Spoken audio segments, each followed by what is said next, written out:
gotta adjust my lighting. Welcome, Theo. How you doing? Kevin, welcome. Nick of the Namare. Is that how you pronounce that? Welcome, Jeem. The people are dropping in. Probably people are just scrolling through. It looks like people aren't really necessarily staying for very long, but well, I'm okay. I'm doing okay. Yeah, I'm doing good. I'm not going to have a co-host tonight, so it's going to be just me for a while. We'll see how long we'll go, but hoping to get some people who follow the channel to come in, ask some questions about things. Really great legal posts. Cool. Are you talking? Oh, there's a little eyeball. Why does that say that? Somebody's got approved the comment. Yeah, why would that not be an approved comment? Like, I don't understand that. Did you feed the dogs? I did not. Hello, how are you? Welcome to the channel. Looking forward to having a little lively discussion maybe tonight, or take some questions, or ask what we're up to lately, what kind of videos are coming up in the future, those kind of things. I want to try to start making this a little bit of a habit, so I'm going to start doing more of these at 6 o'clock, this time, 6 p.m. Pacific Standard Time, on a regular basis. My buddy, my co-host, won't be joining me very often. I think probably once a week is what I can get him to join me on. It's his birthday today, so he's not going to be here for sure. He's doing his little birthday dinner and all that good stuff, and I'm wishing him a happy birthday. But we'll see. And Theo, thank you for helping support getting this live going. That's fantastic. Appreciate it. If you have any questions about videos that I posted, anything I posted today, anything I've posted since the beginning of my account, I would love to talk about those things. If you have comments or questions or thoughts about the most recent newsworthy events of the Las Vegas or New Orleans thing, we could talk about that carefully, because we have to be careful what we say on TikTok and all those good things. So I would love to hear your thoughts, questions, concerns, or just general support, or whatever. Love cakes. Welcome. Anyway, so I just gonna hang out for a little bit, see if people have anything on their mind that they want to talk about, ask a question. I'll see if I can get this settled in and relaxed and have a good time here. If Luigi is found not guilty, he will still be persecuted outside of, there scrolled the law, but how? If he's found not guilty, there's all kinds of things that could happen. Wow, my camera just kind of like shifted on me. I'm trying to use a little. So if he's found not guilty, I suspect that he could be retried for a different charge. So, for example, if they're trying to get murder in the first degree, and the jury acquits or nullifies or anything like that, then they could maybe go back and try him for conspiracy, if indeed there was more people involved. Now, that may not be the case, but if it's jury nullification or an acquittal, there's a chance that it's just done. But I don't suspect they're going to let that happen. Do you? I don't know. I don't suspect they're going to let that happen.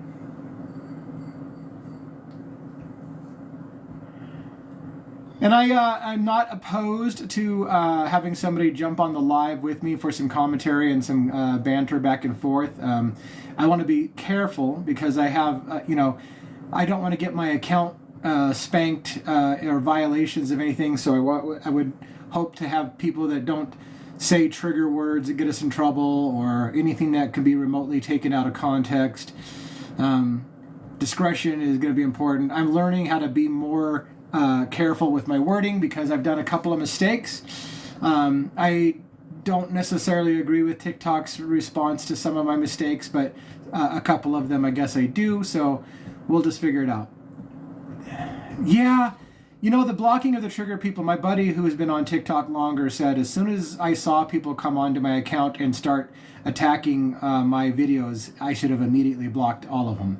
And I didn't do that because I've got a bad habit of wanting to talk to people and respect people for having differences of opinions.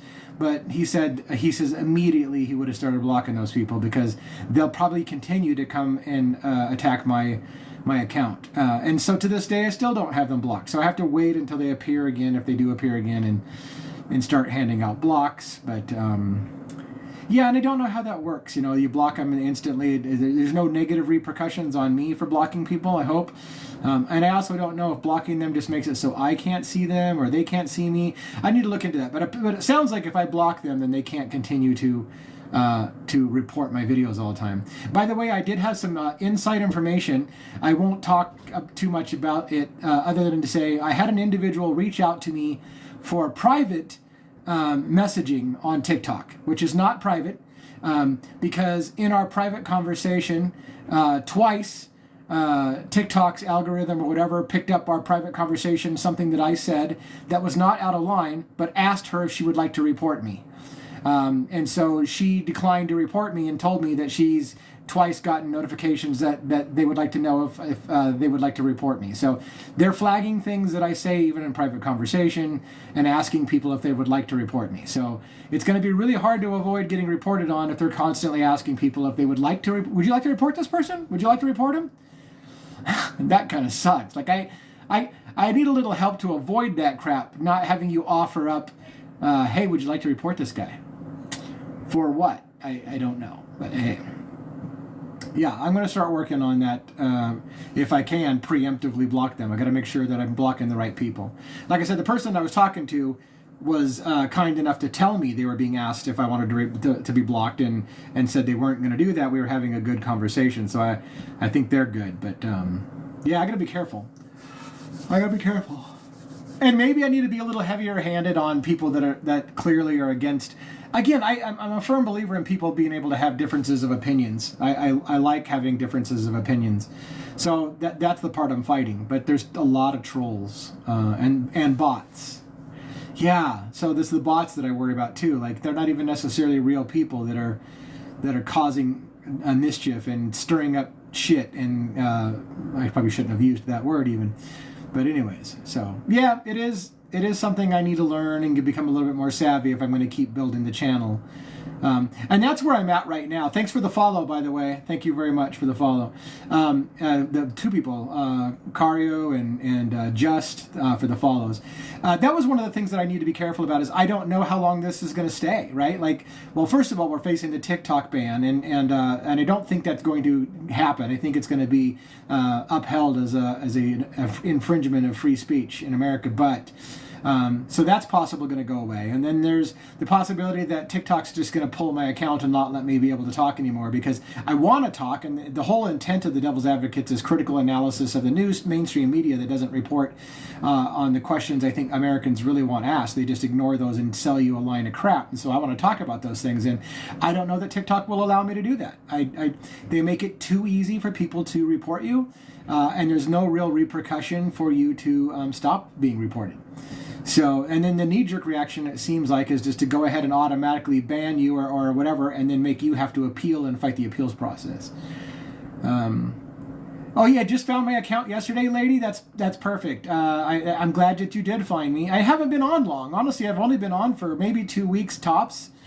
We've had a pretty quick start. We did have other accounts, and I say we because my buddy and I... my buddy runs a channel called Unequivocal Locomotion, where he does more kind of like memes and social issues, how he feels about things, and I'm more of kind of like an independent researcher, analytical, critical thinker.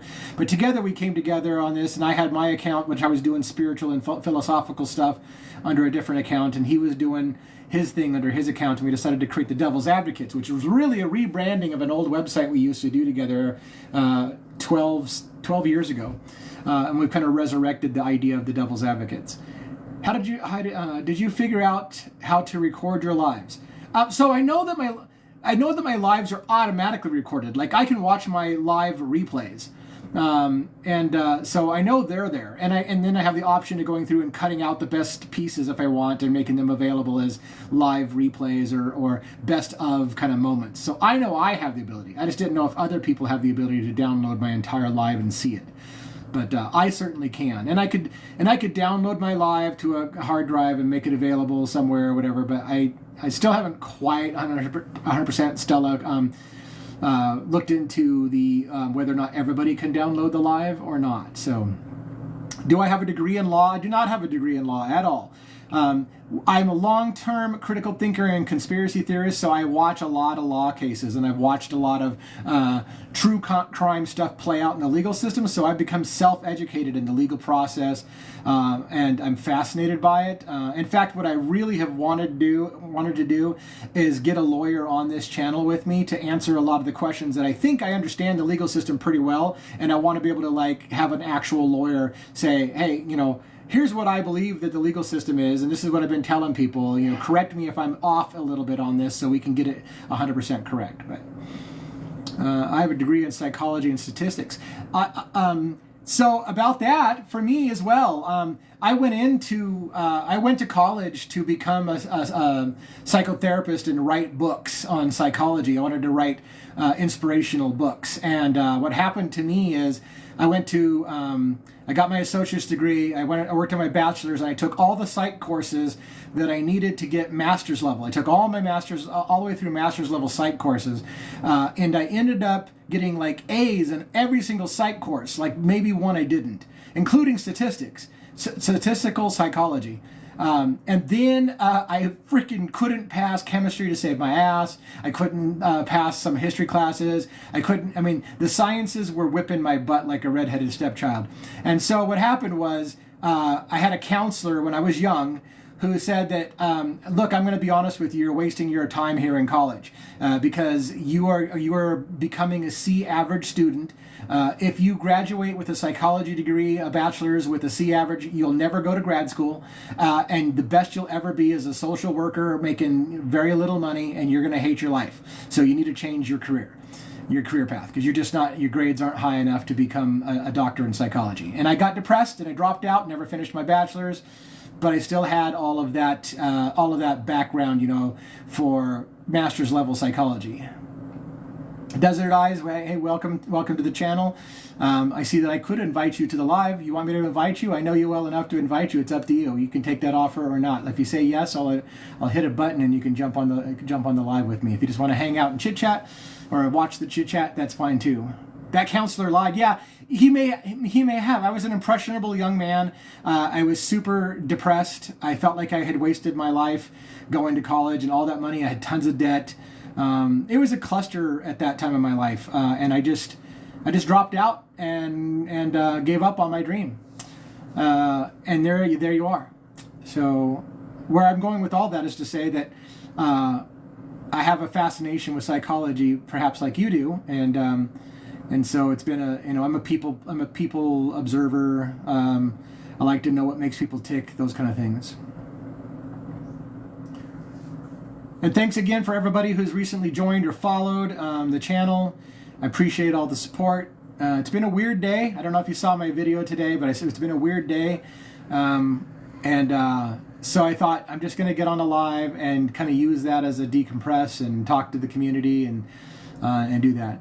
Most are white male doctors probably most male white doctors go to medical school in Pacific South American programs. That may be true. I haven't looked into that. But that may be true. I'm not doubting you. Yeah. Yeah, it's funny that people have asked me before whether I have a law degree because I've been talking about law, how the law process works. Do I think Luigi is guilty or not? Man, that's a tough question.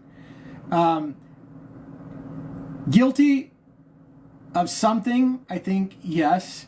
Guilty of actually being the main person, I don't know about that. I have more and more reason to believe that there may have been more than one person involved. And so do I think Luigi may have been involved in the situation? Yes. I don't think he's completely a patsy who has no clue what's going on. I think Luigi either really was the person that they say, which my friend who runs this show with me, Mike, thinks that that's more likely the case, or he's part of a group, which I think is more likely the case. And so there is a level of guilt in that. Now, then the question would be, as my friend Mike would say, there's guilt as in guilt in the court of law, and then there's guilt as in are we going to hold you accountable? Like, this is where we get talking about jury nullification and the idea that, yes, he committed a crime and yes, it was against the law, but no, we're not going to convict. And so I don't know where people stand on that. I know you're asking what I stand on that, but yeah, Luigi's Luigi's not the man in the photos at the scene. I tend to agree. Luigi does not look like the same person in all the photos. The one that I personally think could actually be Luigi is the one that's in the cab. The looking directly at the camera in the cab looks the most out of all the images as actually being Luigi. But again, that doesn't necessarily mean that's the same person that was in front of the hotel. So that's where the tricky part's gonna become, is was it a different person? Because again, if you've watched my video, you know I have a video called the Shuffle Theory, which is that suspect one committed the atrocity. I almost did that again. I get so crucified for that. I don't mean to call it an atrocity. What I mean is I'm trying to avoid the S word, all these things that are trigger words. So I think one person could have done the deed, gone into Central Park, and they lost him long enough that they could have switched people and somebody else came out the other side. And then that leads for a very, very interesting legal battle of proving that the same person who entered the park is the same person who exited the park. And it's going to be an interesting legal discussion to see if it's not Luigi who went into the park, but only Luigi who left, or maybe even only Luigi who gets picked up 5 days later and not the person, then that's going to create a really, really interesting legal mess, I think. Yeah, Eva, I don't know if you're referring to what I just said as being something that you think, but yeah, that's. I think that a lot of people feel like that's a more plausible scenario than I thought they would think. I'm surprised that more people have agreed that they think that that's the case. Again, I really, really formed that opinion when I was watching the 2020 special called Manhunt, Luigi Mangione, and I was like, wow, they said it themselves. Like the one place in Central Park where they don't have a lot of cameras is Central. I mean, the one place in New York City where they don't have a lot of cameras is Central Park, and that they lost him off camera for some time. In fact, they lose him twice, because there's another point when they lose him where they show him on a bike and then they show him without a bike, and somewhere between there the bike was ditched apparently, and they don't have that on camera supposedly. Now, we don't know what's really been put into Discovery, so we don't know if they have cameras that pick those things up, but the cameras that they've showed all of us and the admissions they've made is they've lost him on camera several times. So now the prosecution has to be able to establish without reasonable doubt that they kept tracking the same individual the whole time, even though they know they've lost him on camera several times.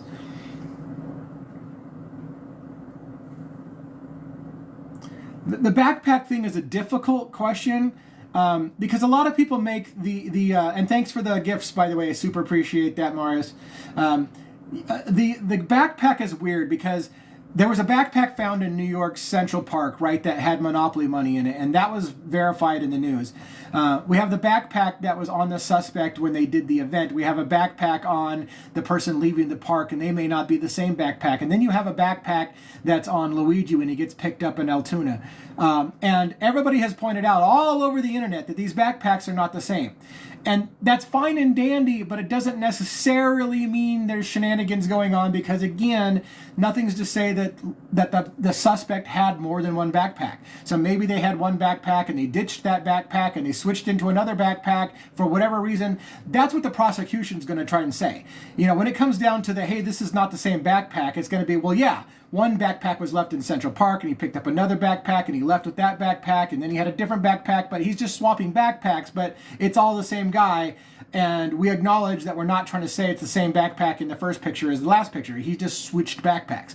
So I don't know that the backpack itself is something you can hang your hat on as proof of anything, because the prosecution, I'm sure, is just going to say he swapped backpacks at various points. And so we'll have to see on that.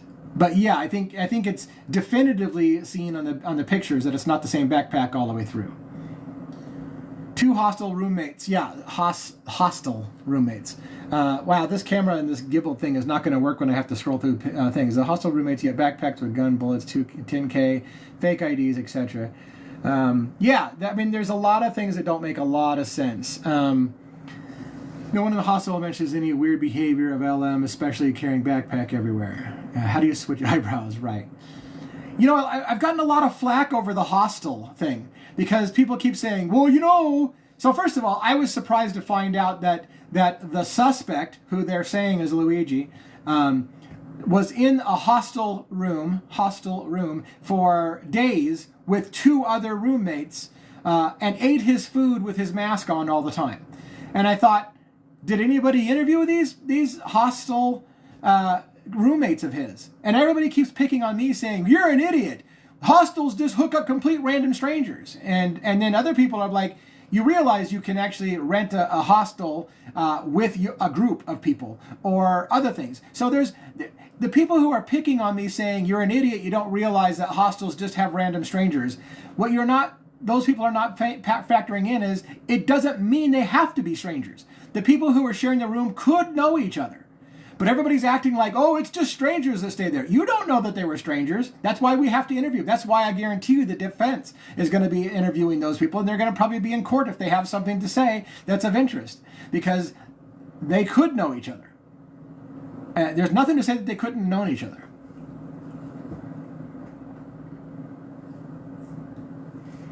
Yeah, and Lady Capulet, what really doesn't make a lot of sense to me, and it doesn't make a lot of sense to a lot of people, is why do you go through the effort of putting on a mask, of using a 3D printed quote-unquote ghost gun, you go to the park and slip off camera, only to hang on to the weapon for 5 straight days and sit in a McDonald's with hash browns and a letter written to the feds saying, yeah, I did it and I acted alone. What part of that makes any sense to anybody? But I mean, am I the only one? That makes no sense. That makes no sense. If he didn't care about getting caught, just wait for the authorities to pick you up when you do it. Why go on the run? Now, sure, you can say, well, maybe he went on the run and he thought he could get away with it, but the pressure was too high, the manhunt was too high, and he just decided, you know what, screw it, I'm not going to get away with it. That's one theory. And so maybe he's just like, forget it. I'm done running. I thought I got away with it cleanly. I didn't get away with it cleanly, so I'm just going to give up. I'm going to carry this backpack around until they find me. That's one theory. Another theory is it's a group of conspirators, and him getting picked up for it with certain things on him is all part of the plan, because it's giving more time for the actual suspects, the heat to get off the actual suspect, and the suspect can get out of the country, or whatever the case may be, while all the attention's on the wrong guy. And there's other theories too. Yeah, it is super suspicious to me, Gus, that there is not video of the actual arrest. How is that not the case? Who in their right mind at that McDonald's isn't going to see all these authorities come in to arrest him and not go, oh my gosh, I'm posting that on social media, even if they don't know who he is? That's just human nature nowadays. If somebody's getting arrested and it's a big deal, and believe me, I'm sure that was a big deal, there'd be cameras all over the place. And I mean, I don't know. I don't remember what time of the morning it was. I don't know how busy that part of town is. I don't know if there was only like 3 people in the McDonald's or whatever. But generally speaking, McDonald's aren't real slow. So I just can't believe nobody filmed it. And maybe law enforcement swooped in, confiscated everybody's phones as part of the evidence, and basically has it'll come out in discovery, all these videos, and maybe it's just not shown to the media. I don't know. But yeah, it to me it doesn't make a lot of sense. Norma's a bot. Who's Norma? Is Norma in here? I wonder if Luigi would somehow get away someone's way to get at Diddy in jail. It's an interesting thing. Yeah, it's so interesting. Isn't it so interesting that Luigi and Diddy are in the same jail? And isn't it so interesting that the 2 attorneys representing Luigi and P. Diddy are married to each other? And isn't it interesting that all of that stuff just happened? They're on the same floor. Like what world are we living in? Like, is this the Twilight Zone? Like, literally, I could not make this up. It's crazy. There was a video up of a woman literally on fire, and they couldn't post a video of the arrest. Right? Yeah. I mean, a lot of things don't make any sense. Again, unless there's a super concerted effort of making sure that all of that stuff is suppressed and going to be made available just for the trial, and they're keeping it out of the media, which is a little interesting because they would have a vested interest to show the public hey, we got the right guy, and here's just one example to prove it. And these little photos they have of eyebrows here and there over masks is not definitive proof for most Americans, I think. It certainly works for a lot, because a lot of people are like, I don't know what you're arguing about. It's the same guy in every picture, and like everybody else is like, I don't see the same guy in every picture. What's like, are we living in the same reality? Like, how is that the same? Now the question is, what is the jury going to think? What is the jury going to say? Are they going to say it's the same guy? Or are they going to have reasonable doubt to wonder if it's the same guy? What they're going to have to do, the hard part I feel like they're going to have to do, is they're going to have to explain why Luigi, if he was, why Luigi was in New York, and why he did any of the things that he did if he wasn't also the guy that did this. When, you know, so there's going to have to be this whole discussion of explaining, okay, so if he's not the guy, then what was he doing there in the first place? Why did he go missing for 6 months before this? Why, you know, all these questions are going to come up, and maybe the defense will have answers to all those things. Hey, buddy. How much was it related to UHC's acquisition of Change and defrauding U.S. government out of $2 billion? I believe there is a lot. There's a saying in the conspiracy world, follow the money. I believe that that's a huge part of this possible equation. I am working on that on a side project that I can no longer talk about on TikTok. I've been warned if I talk about it, I'm going to get my account flagged, so I can't talk about it. I was starting to try to show people that evidence. I'm laying out that evidence. I will probably talk about it. There's a guy on here you probably follow and know, Mr. Cobretti. He covers a lot of that money trail. And he does it fantastically. And Mr. Cobretti is right here. Holy crap! I was going to say, I've been asking Mr. Cobretti about doing a live together because of that very thing. He's got a fantastic, all those numbers and dates and sources are laid out. And so I reached out to him recently asking if he'd be interested in doing a live with me. And so we're kind of working on whether that's going to happen. What's weird is that I can't invite him. It shows that usually when somebody has enough followers, and he certainly does, I can invite them to go live with me, but for some reason I don't have the option to invite him. So if you would like to take the live, Mr. Cobretti, I am more than happy to just go ahead and go for it. But I would just let me know and I will see if I can invite you, because right now it doesn't say. Check your settings. Thanks. That's great. But yeah, your stuff is fantastic on the timeline. And like I said, the money angle is something I haven't covered. In fact, it's what I wanted to talk to you about on a live. This could be an amazing live if you get on here and talk about the money issue, because you really got that nailed down. It's fantastic. U.S. government tried to stop that acquisition and failed and came stock dump. Yeah, you know, that whole thing with United Healthcare and the data breach, the Palo Alto stuff, which Cobretti has talked about. We're talking about, I think their losses were $820 million, practically $1 billion, right? So when you're talking about that kind of money, there's a million motives for what happened. There's a million motives. Payback for you lost us nearly $1 billion and someone's going to pay for that because it happened under your watch. There's other insurance companies taking him out so that he doesn't testify before Congress on insider trading and all of the information that they profited. How much money Cobretti knows. How much money did Brian Thompson and Whitty cash personally in on basically insider information? And would they? How far would someone go to avoid that stuff coming out in a court? You know. Yeah, the money's a fantastic thing. The way deeper and angry about claims being denied than U.S. government wanted to stop. The problem we have, let's get to the burner phone in a minute. The problem that I feel like we really have on the whole chasing the money thing is how much is that going to... There's a lot of people who are on Luigi's side, right? A lot of people who want Luigi to be found innocent. They believe... they have a narrative built with Luigi being a champion of the people who's just standing up for the right thing. What if America were to find out that healthcare officials hired someone to pull off this hit of Thompson and make it look like it was something else? Will that change people's opinion? Well, because will not people be more disgusted that big money pulled it off just to hide big money? And then what does that do? What does that do to everybody's mind? that is vested in this idea that there's a champion of the people who stood up for, the oppression and all this stuff like that. Like, what's that going to do to people? They stole $2 billion from the U.S. government in the last few years via Change. Yep, United Health Change and their data company. By the way, I have a friend who advises me a little bit. She's in medical billing. She works as an IT consultant for a medical billing situation. And so we talked a little bit about this, the denials that she sees, because she helps with the billing system and the denial system. We've talked about this from her insider perspective. And it's unfortunate, too, because my friend has been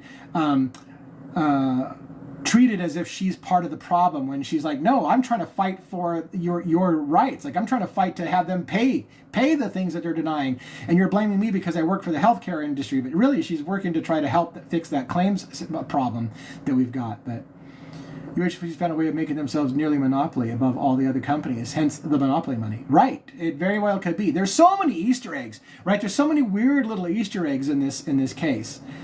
It just makes you wonder. We're only getting part of the equation, and so when we're only getting part of the equation, what's going to come out on trial and what's not going to come out on trial? Do we trust that the defense attorney can get to the bottom of what's really going on and expose the big thing, or will there be threats made at a level that even the attorney will be like, I'm not going to die over this shit. I'm just going to do my best. Let's hope that would never be the case.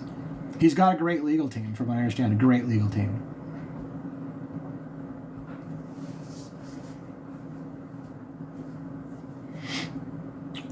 So I'm sorry, by the way, I haven't really kept up very well on the string of texts going through, and I'm using this new gimbal from my phone, which I had realized has got a problem, because unlike my regular tripod where I can actually touch my phone, if I touch it on the gimbal, it all swings my camera all over the place, and so I'm now trying to just keep up with what I can see. So if you've asked a question and I didn't answer it, feel free to ask it again.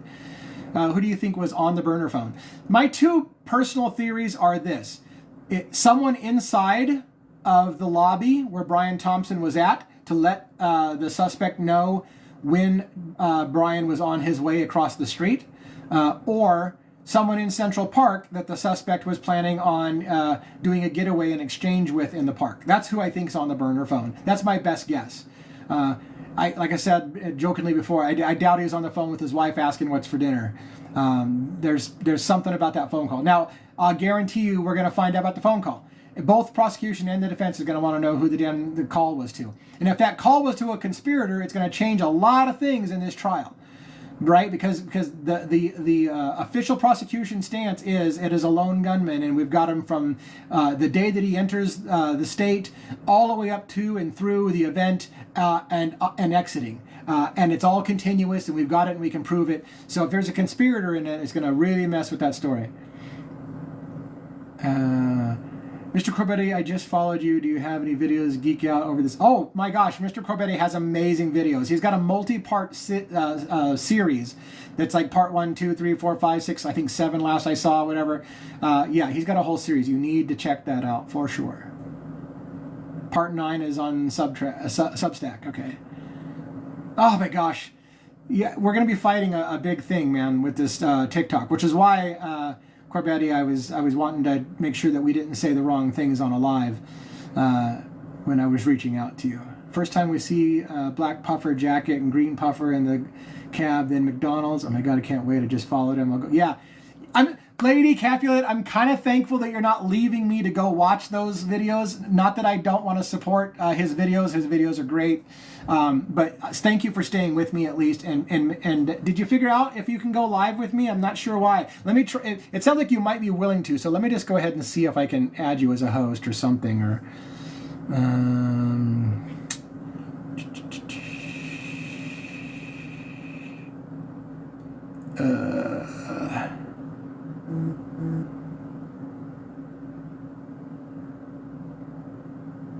nope. Why can't I add you? Oh well, that is so weird. I'd love to get you on, man. Yeah, he's got a great take, and I wish that I would figure out why we can't go live together. My settings are good. I was just in a live. Damn it. I just had my buddy hosting with me last night, too. So unless maybe TikTok has blocked my ability. Although I've seen other people that are popping into the room where it says I have the option to invite them to the live. I'm really, really baffled. I mean, would TikTok put in a restriction so that you and I can't do a live together? I don't know. That sounds conspiratorial, right? That sounds crazy. Yeah, I mean, if you... Okay, so here's a... Hey, maybe the guest request. There we go. You figured it out. Bada bing.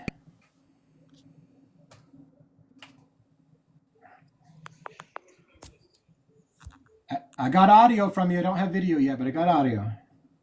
Can you hear me? I can hear you. Hey, okay. How's it going? Good. How's it going with you? It's great. Thanks for having me on. Yeah, thanks for joining. Of course. Of course. Happy to be here. Thanks for inviting. Yeah, did you want to talk about, I mean, do you care kind of summarizing a little bit? Can you summarize, I mean, hopefully you have all your notes together because it seems like it's a lot. You willing to summarize a little bit that money trail? I mean, listen, I don't want to take anybody away from your live, of course, but I mean, I'd be happy to answer questions rather than just go into, obviously Yeah. I want people to watch my videos as well, Yeah. so Yeah. I mean, what we broke down from the beginning was the connection between, the Palo Alto purchase of the stock purchase to the cyber attack, and then we really all went through a whole process, and tomorrow, I just finished research on something today that it actually may even break into a couple different parts because, it's hard to get a lot of information into a short video, Right. because I'm sure, as you know, the analytics everybody only watches a little bit of the video, and so you really want to get as much information into the first part of the video as possible. So Right. That's what I'm fighting right now because unfortunately people's attention span, especially on TikTok, which is designed for a short attention span, they don't really want to hear a 4 or 5 minute video on something. They want a quick 60-second. And you can't talk about grand conspiracy to defraud the American public in 60 seconds. yeah, well, that's really what my next video is really going to be about. Actually, something that I tapped into today, I think, is really pretty big in terms. I mean, I've personally stayed away from the whole Luigi aspect of this case, which I know everyone is really fascinated with. Of course, I get that aspect of it. But my research has really drawn me to the company, which is what the media is staying away from. Yeah. So to me, that's the fascination. And I guess I've gotten lucky because people have stayed away from that, which is, I guess, made my videos original, I guess, if you want to say. Yeah. Well, and on the positive side, I'm more focused on the Luigi side, but I can't lie and say that I have not been fascinated by the money side, and I always, as a conspiracy theorist, I always believe in the concept of follow the money. The problem is that, and I got to be careful how I say this because TikTok has whipped me for building an evidence trail. You used the word, but I found that if I use a certain word with the T in it, they actually prompt people if they would like to report me because they've told me I can't post it.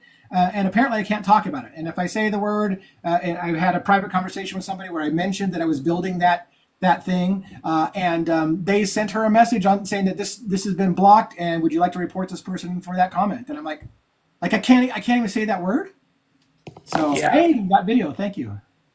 Yeah, I should just try to figure it out. Yeah, I think it's really hard because this account was suspended for like 6 months and I didn't post on it at all. And then this series was the first thing that I posted after I came back after a 6-month suspension, and everything was fine. And then they flagged every single video in this, and then I haven't posted. I mean, the other day with the thing in New Orleans, those were the first posts that I've done since the series, because honestly, they've got me terrified to post. Me Because too. I don't want to lose my account. Right. Like, I mean, how do you, I mean, how frustrating is if you're building an audience and then they suspend you for 6 months?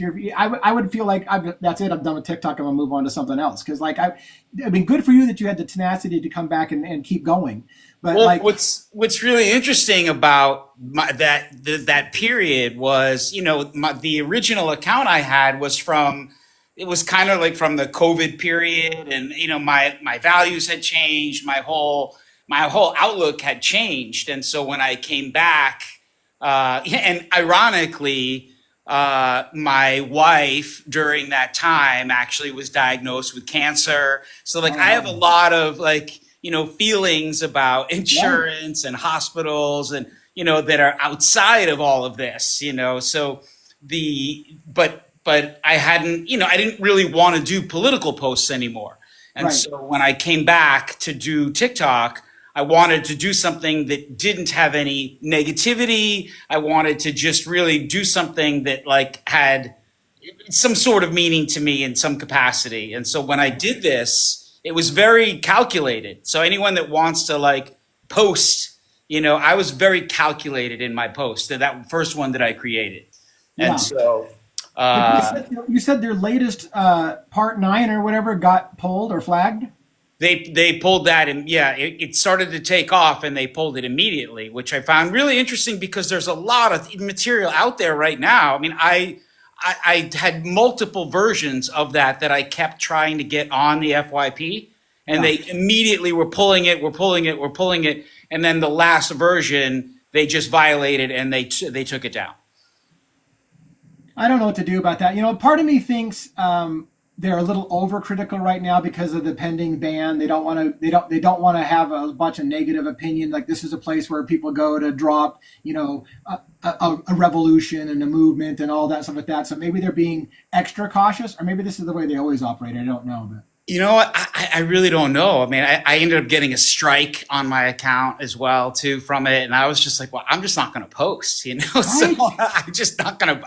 I don't, I mean, I have 27 something thousand followers. The last thing I want to do is like get a ban, and so I was like, I didn't even know what to post at that point. My wife was like, post a movie review or do something. Right. I, Yeah. I so sympathize with you because like how do you talk about the thing that people are obviously coming to you to see, right? You're resonating with an audience over a certain topic, and now you can't talk about it because if you do, you'll lose it. But you also you have to talk about what people want to hear. So Sure. like, I don't know what to do Sure. about that. I'm trying to read some of these questions. These guys, I need my glasses. So these guys have any questions about anything that they wanted to ask? Yeah, I got all wrapped up in talking to No, you it's too. cool. Can't post any LM stuff. It always goes straight to review. Here's the thing. I haven't been quite treated like that myself. Like I say Luigi Mangione a lot. I talk about the trial. I talk about things that I don't get flagged for saying the names. But a lot of people say if I just say the name, I'm flagged. So I don't know what to make of that. I know why I got my violations, and they seem sort of legit. But um, I mean, anyway, I saw videos today where people were saying that he was like released, and I was like, and they were getting views, and I was like, how's that even possible? right. Yeah, no, I saw a guy that was posting, and my wife kind of fell for it a little bit too. I fell for it. I don't know. But a guy saying, did you just see that there are no charges listed on the New York docket against him? They dropped all charges. And I'm like, and I told her when she said it, I said, that's not possible. I Yeah. said, that would be all over the news. That would be all, Yeah. that would be all you'd see on the headlines. And she said, no, it's true. Like, look, you can go to this website. And I'm like, that's not a legitimate website. Like, you can't, like, everybody's going to fall for a lot of misinformation. Yeah. Like, so Well, I anyway. think that there is a lot of misinformation out there. I mean, what's interesting about some of the violations that I've gotten on my videos were are misinformation when in fact, one of the things I pride myself on is putting the receipts in my videos. So Yeah. that, and I'm like, how can you? So the two violations I got were misinformation and unoriginal material, and I'm like, it's me, it's Right. me in the video. How could it be unoriginal material? What's unoriginal in the? I don't understand. And so, and also, I'm proving everything I'm saying. I'm proving it's not, conjecture in any form. So how are you? And also, I'm posting the same material on other websites that are not having a problem with it. Like I all of thought my videos are on other platforms except for Instagram. So you know, I'm going to get back to something here. I just want to know if the guards on camera reading this shit is a violation of attorney-client privilege. Well, I mean, the trial hasn't officially started. Once the trial starts, then I will almost guarantee you the jury is going to be sequestered and they're not going to be able to see the news. And beforehand, during the voir dire or whatever they call it, the jury selection process, they're going to be asking how much they've known about the case, whether they're prejudiced by which they probably won't be able to find anybody who hasn't heard about the case. And you're not really excluded just because you heard about it. You have to be able to somehow be prejudiced against it and have formed an opinion already. sure, yeah. So what I was going to say was I kind of went a little livid because they flagged 2 videos of mine and listed as the reason inciting violence. And I was so irritated. I was like, I am not inciting violence. When have I ever incited violence? And then they changed the wording without telling me to PII. They said I released somebody's personally identifiable information. So at least they changed it from me saying I'm inciting violence to I was violating somebody's personal information. But that one of them is still listed as inciting violence. And I'm so pissed off. I'm not inciting violence. Yeah, But you can't. I mean, you can tell on my videos in the series which ones were pulled off the FYP because there's like 2 videos that are under whatever the views are lower, and they're just now they're all off. None of them are on the FYP anymore. So you only by opportunities like this where you're kind enough to tell people to go look at them, are people seeing them or word of mouth, or because they're now on X, people are viewing them because of being on X and stuff, but they're not on the FYP. None of my videos are on the FYP anymore. And that's the other thing that sucks too, is I'm sure TikTok wouldn't appreciate us talking about what other platforms people can go to because they want you to stay on TikTok. Well, that's what I said in my appeal. I'm like, I'm going to start posting on other platforms if you guys aren't going to let me post here. Right. Right. So, I mean, is that how you want to reward creators? So, but Right. Yeah, it's a weird thing we're in. Trying to look at some of these texts, by the way, coming in. I'd love to see some questions. If anyone had any questions, I'd be happy to answer them. I was shocked and surprised. She said even the shackles are fine since it's not in front. I'm not sure I have a jury yet. And okay. Guys, get a room. So I think they're thinking we have too much love fest going on. Guys, get a room, huh?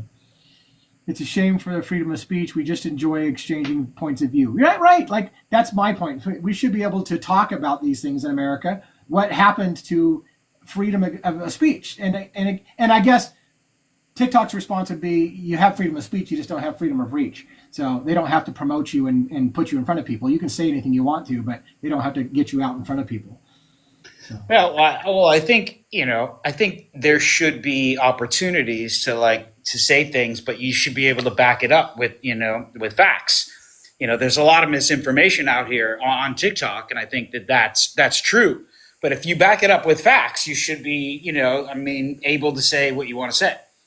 And I think that should be the difference. And I think that what we've done in the community of the series, which I think is really cool, is that there isn't really any negative comments in all of those. And that's what I was getting at before. Everybody's kind of in it together, which I think is really great in that community. Yeah.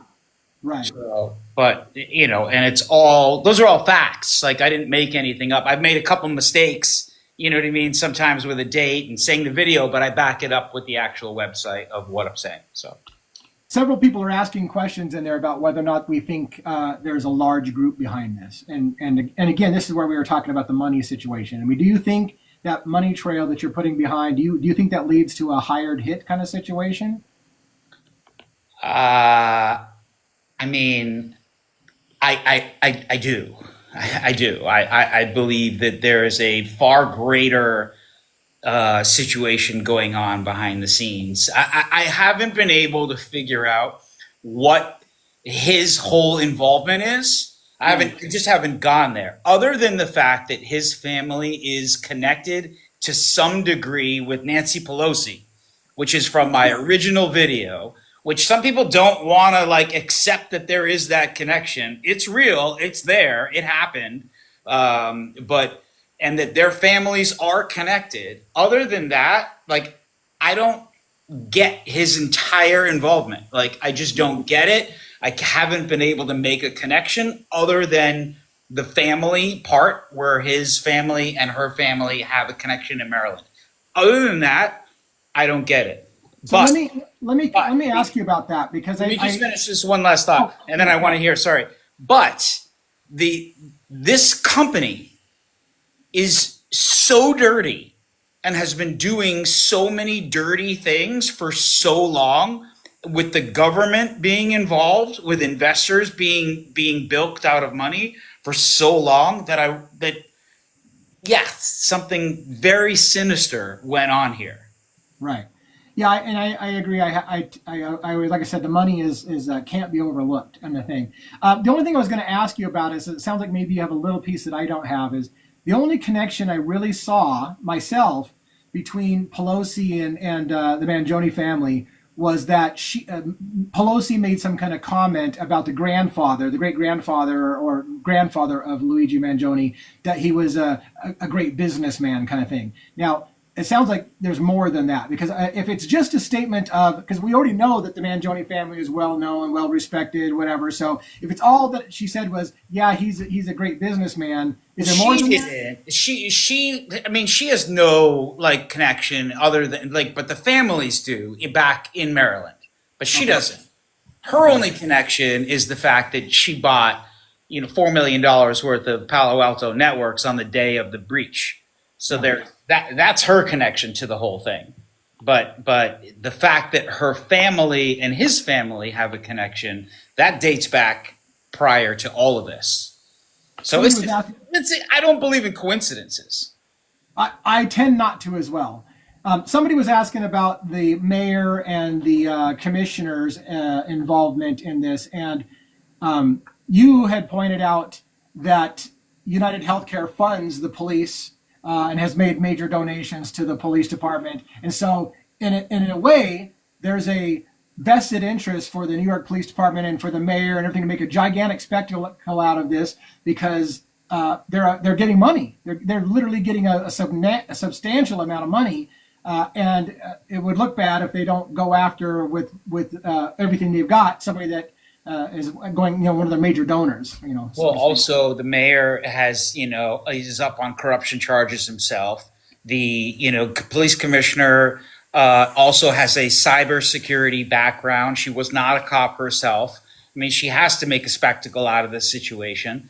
Also, the last gunman in New York City who was charged with terrorism killed like 10 people on the subway. I mean, they have to do what they're doing. I mean, and also United Healthcare is associated with New York.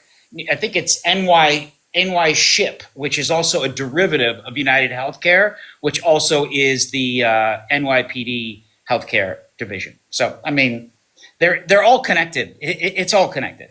two things I want to ask you about with Palo Alto. I thought I read somewhere that Palo Alto was a subsidiary of United Health Group.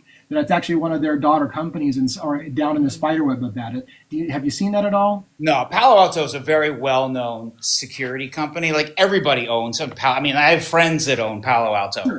It's one of the most well-known security companies. They're not tied in any way, shape, or form with the parent company. They have no affiliation. That, I mean, believe me, I've gone down the rabbit hole with their. The other question I had was, there was a comment that, or at least when I looked into Pelosi's allegations of putting stock into Palo Alto right before they got hired as the security company to clean up the data breach, that Palo Alto actually lost money and went negative on it, kind of thing. So did it turn into a windfall for her, or was it just a gamble on she thinks it's going to be a windfall and it didn't go that way? Because it seemed like Palo Alto lost money. I mean, she made 11 million, 11 to I believe it was 11 to 31 million or something on that deal alone.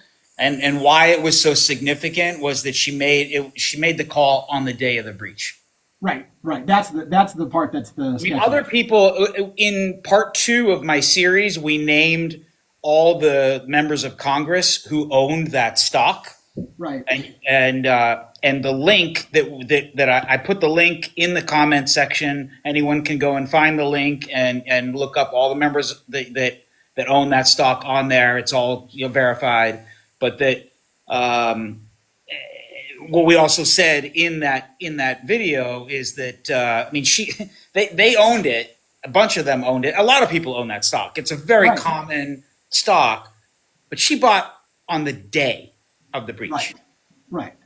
Right. Right. Oh, I get it. I do. I mean, and and along that lines, I made a video along the lines of a lot of people own the stock. I made a video about the Judge Parker, how she should probably recuse herself because of her investments in United Healthcare. Well, not necessarily United Healthcare, but certainly in the health insurance industry. But then I was like, really, almost everybody is invested in the health insurance. If you have a 401k, your money's being invested. And it's usually being invested on your behalf, and you don't even know what companies you're being invested in. So there's a lot of people who are invested in the health insurance industry, whether they realize it or not. If you have a 401k, you're probably somewhere invested in pharmaceutical companies and health insurance companies and all these things too. So I I think don't know. that the research, that this has brought me to in doing this, I mean, look, who thinks to do research on insurance companies? Insurance is something you need. It's something you get. It's just something that we all have.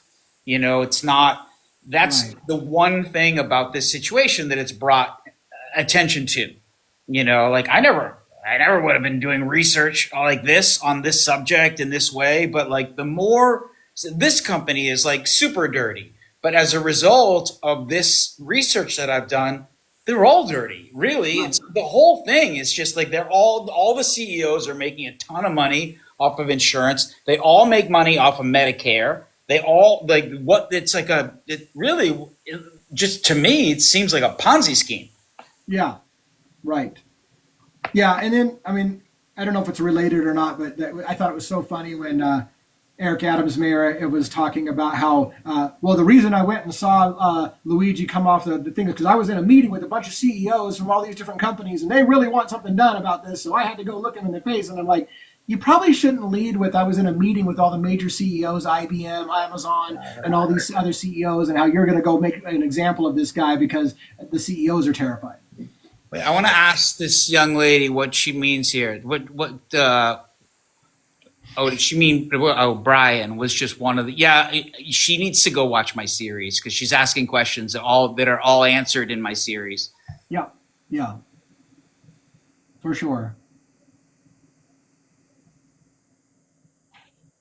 Yeah, there were three CEOs that they're all talked about. Actually, I go back to 2007 where there's a Mark McGuire was a CEO who was actually had to step down for backdating, which is when these guys were also known for backdating the stock. It's when they changed the dates of the stock and the stock prices. They've all been busted for that too. Like I'm not a finance guy, so I don't really know much about that. But this is all in my videos as well, where they all got busted for doing that. It's like frowned upon. It's not really illegal, but it's frowned upon.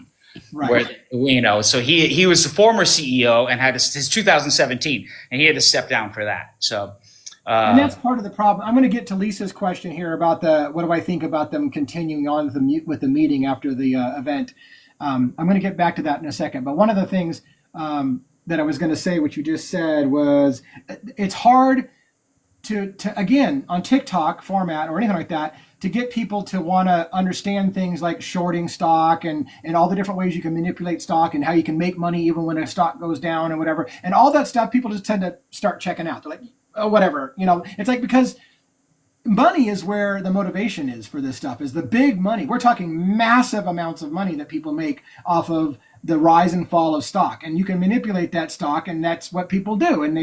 But when you try to explain it to the average American, it seems like they check out a little bit. Well, what they were doing essentially is that they're taking our insurance premiums and they're basically banking on the fact that most of us don't need it all the time, and then they're investing that money in the stock market for themselves and their investors. Yeah, right. I mean, it's essentially what they're doing is the same thing that a bank is doing. And Yeah. they're trying to make money off of our money as insurers, except for that what they were doing is that they were using AI to deny claims Right. instead of actually going through the process of dealing with insurance, and being like, oh yeah, okay, yeah, you deserve to get that claim because that's what your insurance is paying for. So they were actually like doing bad and dirty shit, which they had to go in front of Congress and talk about.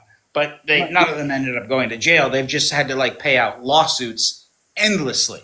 Right. And it leads to the question, the difficult question of how many people lost their lives by having delay of their coverage that they needed, or having to fight a battle or whatever. And so, and again, I have to be careful how you say it, but like we talk about this guy, this horrendous thing that he did, but it's just a more sophisticated way of getting rid of people.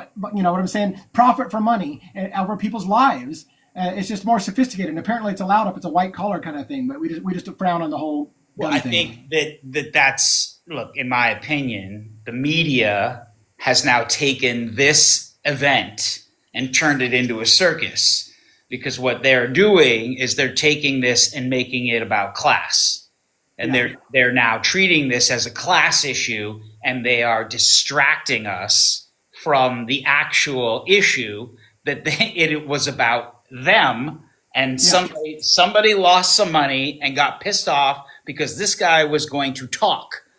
Yeah. And that's what it was about. And now they've spun it so that people are spinning out and they're talking about class. That's right. So they're playing us into doing this. Right. You know, and what I've tried to do is shed a light on actually what the truth is. It's the real story. And instead of it being about like, hey, look, there's this good looking kid and he did this thing and blah, blah, blah. Because to be honest, that's bullshit. Yeah.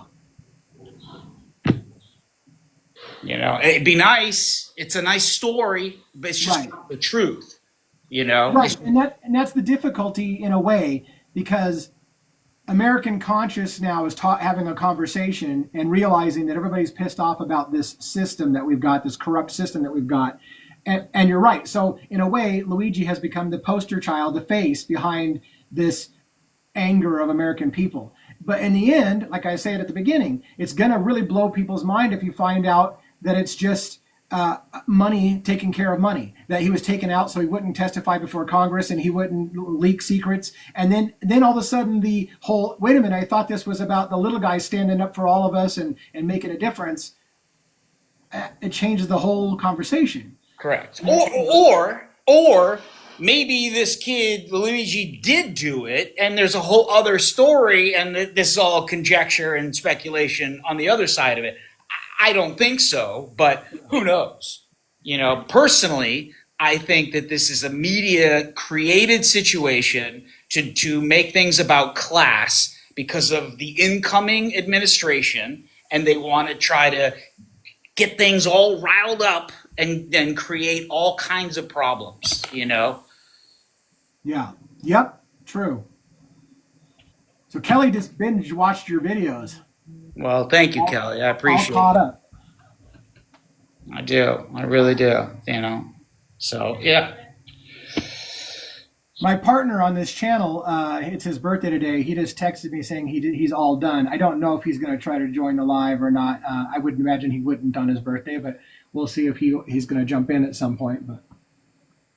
Well, I'm going to need to step out, and I will come back, but I'm going to need to step out for a little bit. I do appreciate you guys having me. That's been really awesome. Yeah, thank you so much for dropping in. Of course. Yeah. It's been a pleasure, and really grateful that you invited me, and I'm happy to be here. But I do need to step out for a minute. Yeah, no worries. No worries. Anytime. It's where are you located? I'm on the West Coast, U.S. Oh, you are? Okay, yeah. So am I. So it's I'm gonna go have a bite to eat with the wife here at the end of the day, and then I'll be happy to step back in. I'd love to take some more questions and I may or may not be here, but please check in, and if I am, you're definitely coming back in. Okay, good. I would love it. Thank you so much again. Appreciate it. All right. Okay, cool. All right. So, any other questions about any of this situation we've been talking about? I'm sorry that I spent more time catching up with him than I did watching all the channel. I had just asked him today if he'd be willing to do a live with me, and I didn't expect that to happen because I hadn't heard from him. So that was kind of a treat, and hopefully we will get him back for a round two. In the meantime, while he's gone, you could check out his videos. Not that I want to discourage people or encourage people to leave my live, which I'm trying to promote, to go watch his videos, but it would be nice if we know he's coming back for you to get caught up on those videos. Continuing the meeting, so I had heard that as well, that, boy, it's cold. They just continued on with the meeting while he literally was outside on the street, but then I saw an announcement about Whitty basically calling the end of the meeting and saying that due to a tragic event, they're calling the end of the meeting. So I have mixed information about whether or not they really continued the meeting or just continued it for a while until they got the official notice, or what. Because I did see an official type announcement that the meeting was called and that there was an announcement made in it that there had been a loss in the family of whatever, and that they were calling the meeting. So I'm not sure.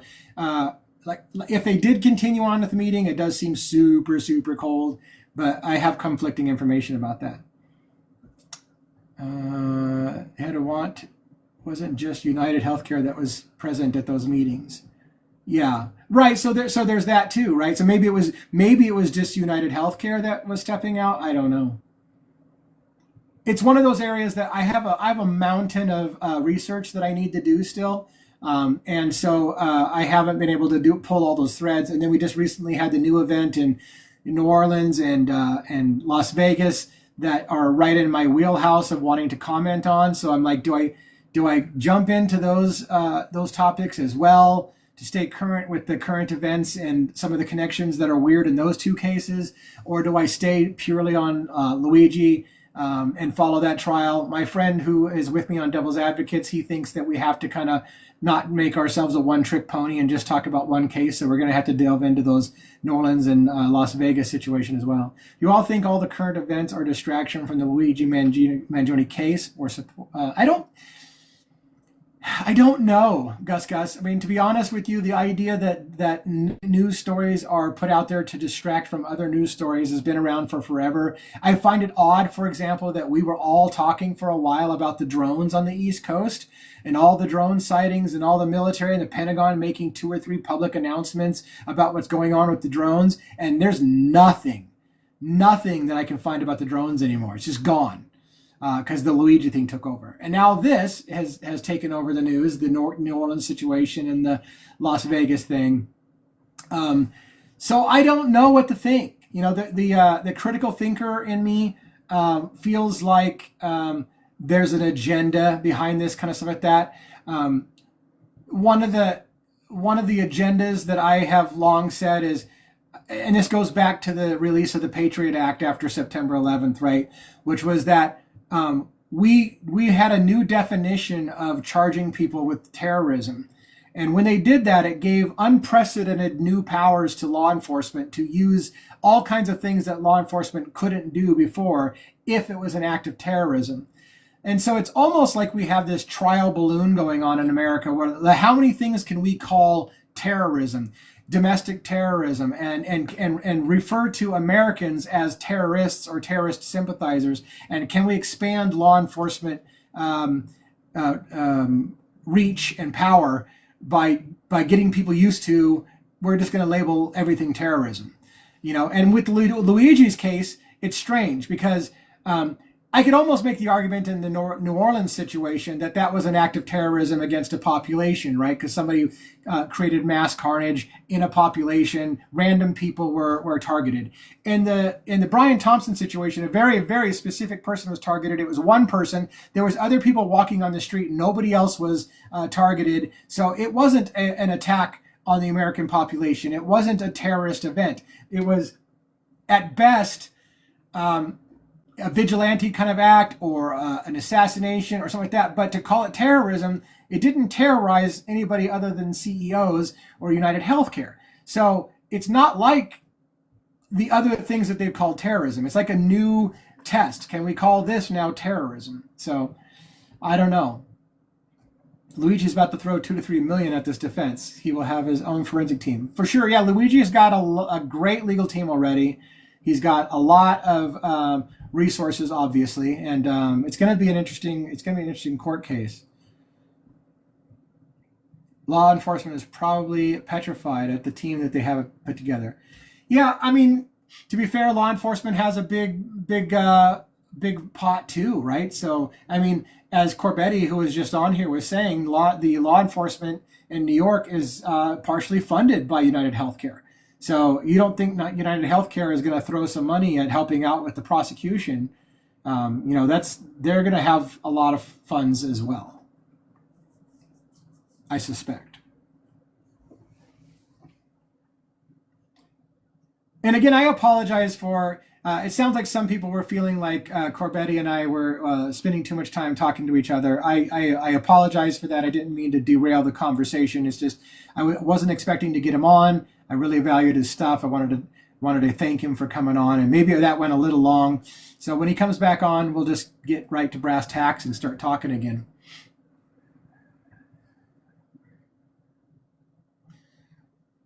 What it means is the evidence is going to be reinvestigated by Luigi's side. Yeah, well, yes. I mean, everything is going to be gone through with the fine-tooth comb, and we're going to get a lot of misinformation that has to be corrected. A lot of stuff's going to get thrown out, and what we have left is what we're going to work with.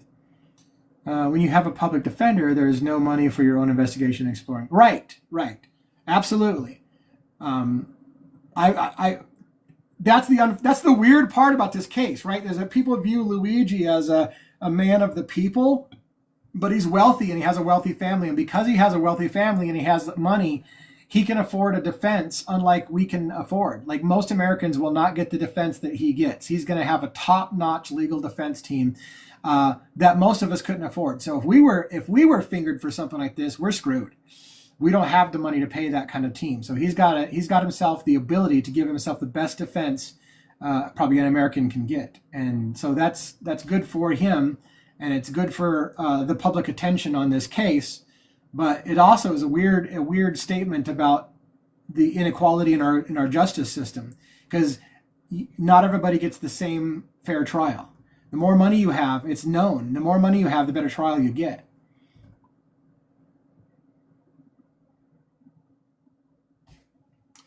Yeah, I've speculated the smile was because he knows something we don't know. Like he's got some inside information that's going to clear him, and maybe he's already told his attorney. Maybe that's why she took up this thing, because she's allegedly, they say that she's never lost a case, and maybe she wouldn't want to tarnish that record. Maybe when she went into this, she's like, okay, tell me what you've got, and she's like, oh, we'll win it with that. Let's go. So who knows? But that's all speculation. Law enforcement was not prepared, and skewing all the evidence can't happen now. Yeah, I mean, on the one hand, once the government charged Luigi and laid out how it happened, now they've locked into the narrative. They've made their bed and they have to lay in it now. So now all of a sudden, if there's accomplices and there's complexity, and it's not just one guy came into town on this day, checked into a hostel, went over here on this at this time, and so on, like they say it did, they're in trouble, because they've locked in the charges and they've locked in the theory. And now they have to kind of stick with that theory. And so if the defense can poke holes in that theory and be like, anywhere in that theory where it's where Luigi isn't where they say he needs to be, it's going to cause a real problem. And all they need is reasonable doubt. And reasonable doubt, though, in the eyes of the jury. And so that's the thing. Like one thing that really kind of sucks for all us is the jury isn't going to see the same things that we are. We're going to probably find out information that the jury is not going to see. There's a lot of stuff that happens in a courtroom that the jury won't be allowed to see, that you and I will think they have to see that. If they know that, they're going to acquit. But the prosecution will make sure that doesn't get seen before the jury. And so every little piece of evidence is going to be submitted, is going to be argued about before the jury sees it. And both sides are going to try to make sure that the things that incriminate or convict don't get in to support their side. And if they win that, then the jury will never see it. The theory of him flying into Atlanta and then taking a bus to New York City is odd. Yeah, I agree. The whole timeline is very odd to me. This is where the 3 million defense team versus a public defender comes into play. Right. Absolutely. It's the I lived through the O.J. Simpson case. It was the dream team, right? With all the big lawyers, Cochran and Kardashian and Shapiro, and I mean, he had all these big lawyers working for him. And I don't want to get into the conviction thing, but let's just say that OJ had a better defense, right, than most Americans would have ever seen. There was a lot of people who said that's a open and shut case. He had motive, he had opportunity, and all kinds of incriminating looking actions that he took, including fleeing from the police during the infamous quote unquote high speed chase, and yet they acquitted. And it blew a lot of people's minds because they're like, how do they do that? But when you have a great legal team, it might just come down to something like, if the glove doesn't fit, you must acquit. And that rang true with the juror, and that's all you needed.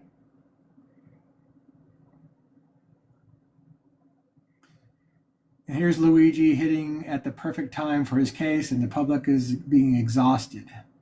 Yeah. You mean with all the other things that are going on to pay attention to and stuff like that? All of the distractions, if you will?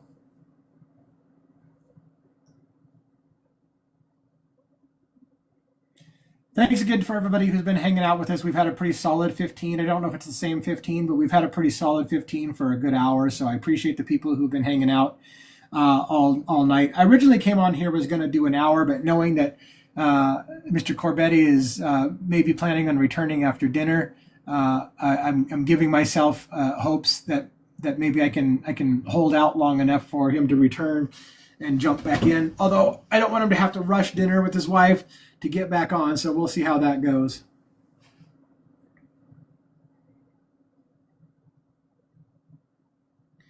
With OJ and the racial tension, we have had a class warfare tension in the United States. Yes. Yeah. And that's a lot what the OJ, I mean, I don't want to get too much into it, but that's a lot what the OJ case was. It became more of a law enforcement and treatment of African Americans in this country. It became more about that issue than whether or not OJ killed Nicole.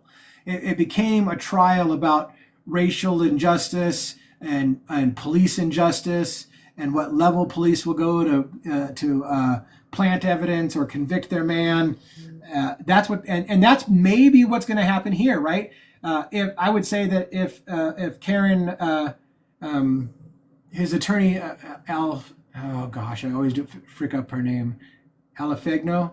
If she'll probably make this somehow about the class war type of thing. It's the big insurance company versus the little oppressed people who are tired of being raped and whatever. And if it becomes about that, if she can make that about that and make the trial about that and not about the one event, then who knows what's going to happen. Is it true that there are multiple Luigis in multiple places at the same time in their case? So that's my speculation. There are several photos on the internet showing Luigi supposedly at various places. The coats don't necessarily match. The backpacks don't necessarily match. The eyes and the facial structure don't seem to match from photo to photo. And again, after I watched the ABC special in which they talked about the suspect going into Central Park and going off the camera, and they lost him for quite some time and then picked him up again leaving the park, I speculated, what if it wasn't the same person who left the park that it was who went into the park? And if that was the case, are there conspirators? Are there multiple? Did a group of people dress up the same way with the backpack and the face mask and whatever and go different directions, leading law enforcement in different directions? Meanwhile, the suspect who went into Central Park simply changed out of that outfit and got into regular street clothes of some kind. I guess that was street clothes in a way you could say, and walked out of the park when all the attention would be on the person leaving the park on an e-bike wearing the same general clothing. And it seems like it's not a big stretch of the imagination to say that the suspect who went off camera could have changed clothes and somebody else could have been a distractionary service. Now, the question I get asked all the time from people is, why would anybody risk their lives and the rest of their lives in jail to be a decoy for this guy, to go get purposely caught and fingered for a crime they didn't commit, just so that the guy can get away and live his life free while they themselves go to jail? And there's lots of reasons for that. Some people are are men of principle or women of principle, where they're like, I'm going to take one for the team because this is something that somebody needs to do something about. So you don't know that's in the end, that's all it is. Like, was Luigi willing to just be like, I don't care what happens to me. Somebody needs to make a stand. Somebody needs to do something. That wasn't something as simple as that, because people keep hanging up on he wouldn't have done this. He wouldn't have done this and turned himself in. Maybe he just decided that it was worth it. That the statement that this was going to make, that the national dialogue that was going to be created by this event was worth him doing that. Some people have sacrificed their lives to make a point.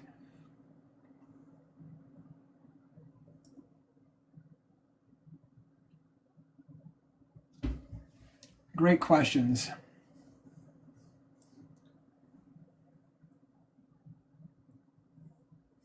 I don't know why they're blocking Lady. They seem to be suggesting to block your comments a lot, and I don't understand that.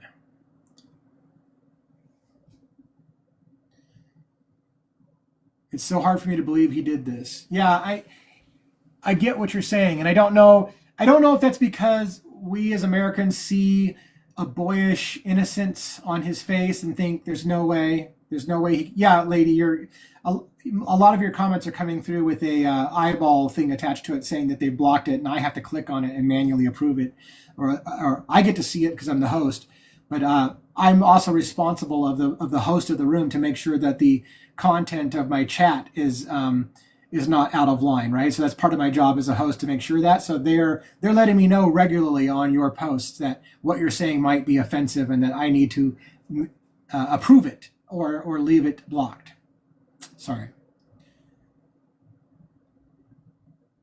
Yeah, your gut says he's innocent, and a lot of people feel like he's innocent, and I can't say that in some way. I hope he's innocent as well, but we'll have to see. I think to me that shit-eating grin in the courtroom indicates he's and the swagger and confidence he had on his perp walk almost suggests to me either one of two things. Either he's perfectly at peace with what he did, and people have been unhappy with me saying that. He's either a man who's totally at peace at what he did because he feels it was the right thing to do and he's proud of it, or he's got a shit-eating grin and swagger because he knows he's got a get out of jail free card that is going to be sprung, and everybody's going to be like, holy crap, how did that happen? And he's just like, go ahead and do your thing because I'm going to walk. I don't know. The interesting story, right? The one that a lot of people are hanging on is the idea that he's got some kind of get out of jail free card and he's just going to walk, and we're all going to be like, oh, no wonder you were smiling.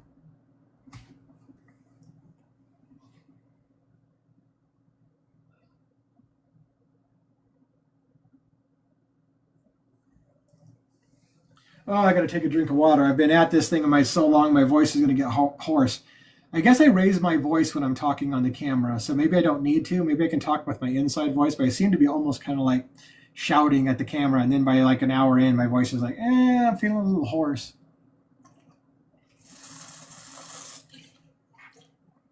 I completely agree with the analysis about the smile. Thank you. Yeah. I can't wait for the trial and see Karen do her thing. Yep, as well. I am also very eager to see her go after the system. I think they certainly made a spectacle of the perp walk, and she's already pointed that out as a grounds for an appeal later on, that they already violated his constitutional rights and prejudiced people against him by the manner in which they're treating him. Nobody else, it seems like, gets treated like that. He's not innocent for me. He didn't pull the trigger.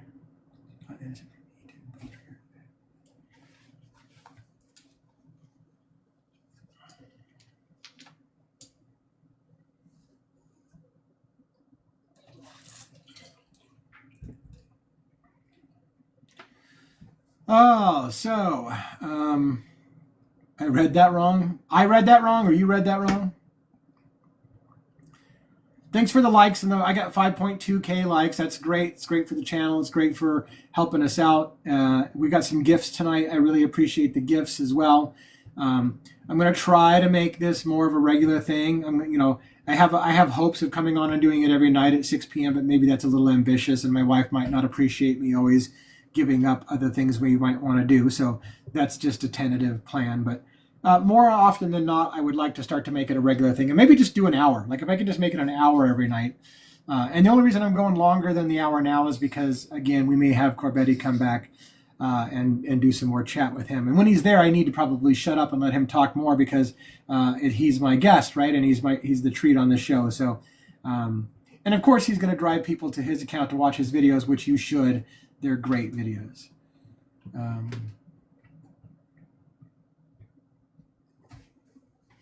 My cat has decided that he wants to be super lovey, which he never is, whenever I'm on a live for some reason. It's a weird thing. And he has some gas issues, which I'm not appreciating. I love your lives and your guests. I'll watch every time. Thank you so much. I really appreciate that. And that's another reason why I want to make it a regular thing, is the people who do like to see us hopefully will want to continue to come back, and we can build a little bit of a base of people who are there. So I really appreciate the support very much. I invite you to co-host. Well, let's see. Do I want to take a complete random invite? I'm going to hold off on that just for a little bit. I got an invite to go live, but I don't recognize the name from anything on my comments and stuff like that. So I'm just going to hold off a little bit, mostly because I'm very nervous about getting a strike on my account. I've avoided a strike so far. I really don't want a strike on the account. And if I invite the wrong person in, you say the wrong thing, or if I have to spend all my time correcting something to whatever, it'll be bad. So, what? Trying to get my cat. Your cat's all over me. Yeah, come get him. You're going to have to mess up my backdrop. Take him away, Calgon. Yeah, he's all over me. Come on, Betty. Leave Daddy alone. Yeah, he always wants attention, in particular when he knows that I shouldn't, pay attention to him. And he's like, wait a minute, pay attention. Can't get over the first press conference saying the Pure was wearing brown or cream-colored coat. Yeah, the coat issue is so interesting because, again, on the different photos, you can see that the pockets are different. I don't know how that's going to play in the courtroom. Like, the jury has to see those photos, right? And so the prosecution is going to have to be. It's one thing for the prosecution to say, well, the reason his face looks different in this photo is it's a camera angle. He's looking down like this, and that's going to make your face look different. And in this picture, he's looking up, and that makes your face look different. And therefore, it's the same guy, but it just looks different because it's a trick of light. It's a trick of a camera angle. That's all fine and dandy when it comes to facial recognition. I can guarantee you that people are really horrible with recall, with memory recall, and what they saw.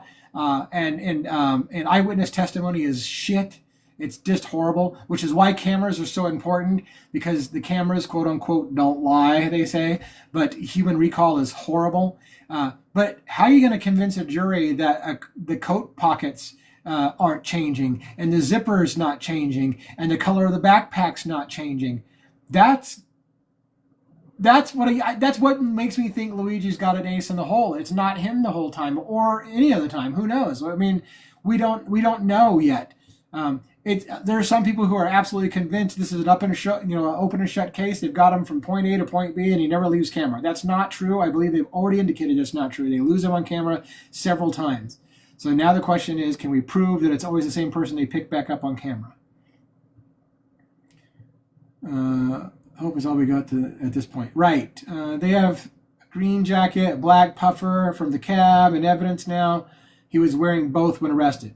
And the counter to that is that people have more than one coat, and then people have more than one backpack, and so that's the logic, right? They'll just say, well, yeah, he wore this type of jacket here, and then he changed out of that, trying to throw us off. Now that would make no sense, right? You're gonna throw them off by wearing essentially the same looking thing. Just like, if you're gonna change outfits to hide your identity, you don't wear something very similar to the same thing. So they're different, but they're very similar. So I don't buy the changing the outfits to avoid detection when you're still in a jacket and a backpack and a face mask. It's like, it doesn't seem to do a lot.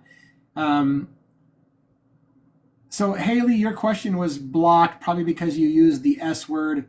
If you're asking when it happened on December 4th. I will never get over the fact that he had all the evidence and a manifesto on him, as a lot of people won't. It sucks too because there's a lot of people who just won't accept the idea that evidence will be planted on somebody. And to be fair, I'm going to say something that's not going to make the Luigi supporters happy. To be fair, I was surprised when in the courtroom and the federal government was outlining some of the evidence that they had found on him on his arrest. They mentioned the plastic 3D gun. They mentioned the silencer. They mentioned the letter to the feds, and they mentioned cash and a passport. And only at that part did Luigi said, "I want to make a correction. The cash was not mine; it was planted." Which two things are odd about that statement. One, usually an attorney doesn't allow their client to speak because she doesn't want him to say something that can self-incriminate. So she does all the speaking for him. The fact that his attorney let him make that correction was shock number one for me. Shock number two for me was it's almost as if you're admitting the other things were legitimately there. Because all you're contesting is the money and the passport were planted. He didn't say anything else was planted, which was a shock to me. So I don't know what to make of that yet. I believe they were getting pressure to arrest someone, and they were framing him. I think the amount of money they had on the car, and I didn't get to see that entirely when they took him in the state correctional. And where's the bike? Don't know. I am assuming they have the bike, and it's going to be in evidence. I won't get over it.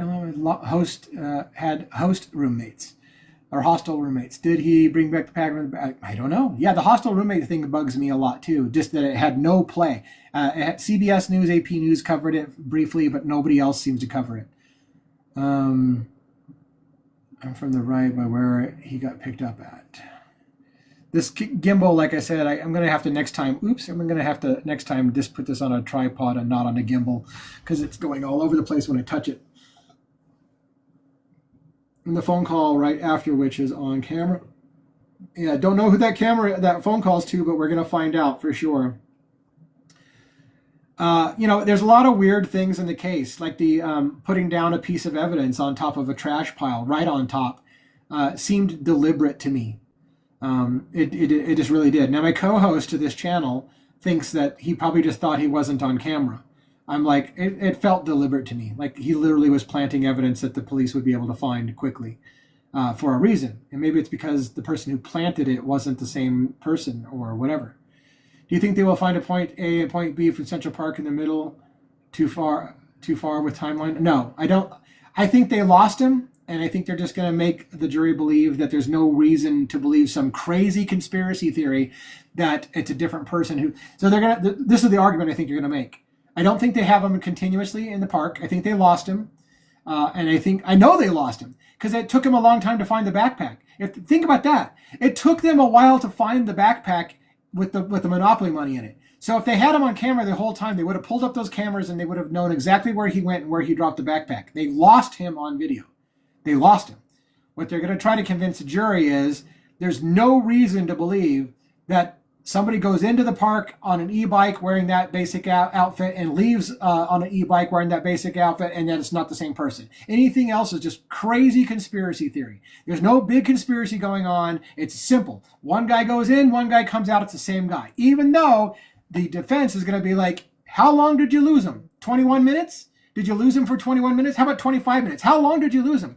Now let's see how much you can do in 25 minutes or whatever. So whatever period of time they lost him off camera is going to be a subject of contention. I believe he was letting the power know Brian was coming out. The pure, yeah. That's what I suspect as well. Or he was making sure that his exchange person in Central Park was ready. Central Park is huge, I understand. Yep. I mean, huge, right? What's interesting about the case as well are the others who could have plausible motive. Right. And this is what we were talking about with Cobretti earlier when he was in here is there's a financial motivation of the insurance industry itself to take Brian Thompson out before he testifies about insider trading.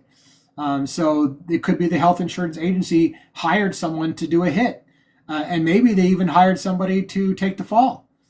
Who knows? The bike we won't know about for a while. It's probably in police custody. It probably is part of the discovery. It takes less than 10 minutes to get across on an e-bike too, though. Yeah, the timing and thing I haven't laid out the time. Everybody's making a big deal about whether or not Luigi could have biked that far, that fast, with a bad back, all these things like that. I think a lot of that is less interesting to me at the moment than some of the other stuff going on. So I plan on getting back to that. But the back injury thing, we can't prove he was in pain for the back. E-bikes are, from what I understand, are assisted pedaling at best. So they use a battery to help with the speed of the bike, so it's not all your own exertion. There's a lot of things that factor into that. And if you're riding a bike through traffic, you get to go around cars and whatever. So there's a lot of factors going in. And what I haven't done is I haven't laid out the miles. Again, the defense is going to do that exactly. They're gonna say how fast could he get from point A to point B? Could this even be possible? It could be our guy. Can you prove that it's possible that a human can do that? You know. With the bike, don't you believe they have a credit card or a sort to ride? Yeah, I mean, a lot of people are talking about the credit card. And again, if that's the case, it's not necessarily unusual that we haven't heard about it. Because again, a lot of this stuff is going to be saved for trial. They don't want to let all of their evidence out to the public. So they let out certain amounts of evidence to the public, but you can be assured they have evidence that the public has never seen, which might include those things. And that'll be the big shocker for people, right? Is we're all like, well, where's that credit card for that bike? And they'll be like, here it is. This is the date it was purchased on. It was purchased by Mark Rosario, which is a fake ID that Luigi was using, and on. And then people will be surprised, like, oh shit, I guess they did have that all along. So there's a lot of stuff I suppose that I suspect we're going to be surprised about to find out that they do have. You can't presume that because they haven't talked about it in the media that they don't have that stuff. But it is something that's going to be submitted during discovery. It's going to be stuff that his attorney is going to have time to review and verify if that was really something you can tie to her client and so on. And yeah, you could get prepaid visas. You can do lots of different things to get around that to prove that it was, or to make it so it doesn't appear that it's you.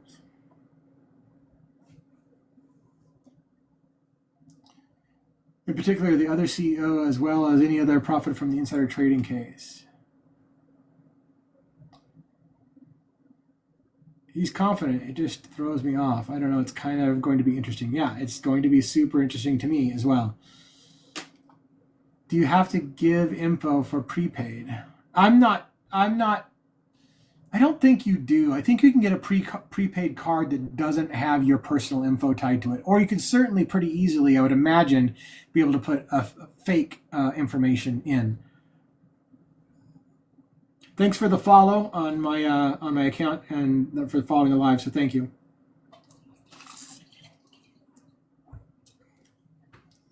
And there's another comment from Lady that's blocked. You can be incremental amounts. Yeah. Approve the comment? Yes. Yeah, a lot of your stuff, Lady, is coming through blocked. Just to let you know. Oops. Live ending. What did it say? It said live ending. Why is the live ending? Definitely don't have to give info. Oh, yeah, why is the live ending? I did say originally I was going to go for 1 hour, and so maybe are they going to cut this because I told them originally I was going to go an hour, like I can't change my mind and go for 2 hours or 3 hours? I don't know. I got some kind of pop-up that I kind of just made go away without reading it fully, and it said something about your live is ending. But I haven't gotten a warning. I haven't been told that we've been reported or anything like that, so I don't know. Yeah, I know we're still live right now. I just don't know if it was giving me a warning that my live is going to be ending soon. I don't know. We can let it go. I mean, obviously I'm still going, so there's that. But yeah, so any other questions, comments? Like I said, I'm not entirely sure how long I'm going to run this. I mean, knowing that Cobretti may come back, it sounded like he really wanted to come back. So hopefully after he has dinner, he will. Will I have the energy to keep this going? Can I text my buddy and ask him if he wants to jump on? I don't know. It's his birthday. I really don't want to bug him on his birthday to come into a live if he doesn't want to do it. So And thanks again for all the likes to support the channel and get us attention. The 29 concurrent users is great because we had like 15 for the longest time. Now we're holding steady at 29 concurrent users. And I don't even have my guest right now to have an interesting conversation with. So why hasn't a journalist gone into the interview? The girl LM flirted with the hostel. I don't know. Like she again, I mean, again, there's going to be a concerted effort at this point to control the narrative and make sure certain people don't get on TV. I mean, like, for example, the individual that was caught on camera saying that the shooter was out on the corner all night long. Why isn't that guy talking anymore? Why isn't, because he may be being, subpoenaed and requested to not speak to the media, to wait until he gives his testimony under oath to be deposed. And so we'll see. Like, there's a lot of things that are going to be kept under wraps now as the trial starts to be preparing its case. Social media journalists or a regular person walking up. Yeah, I mean, yeah, right. Yeah, you would think somebody would be asking those questions. Somebody. It is surprising that there's a complete lack of some people that we want to hear from, for sure. We all have questions. Even if you believe he's guilty, we have questions. And if you believe he's innocent, you have a lot more questions.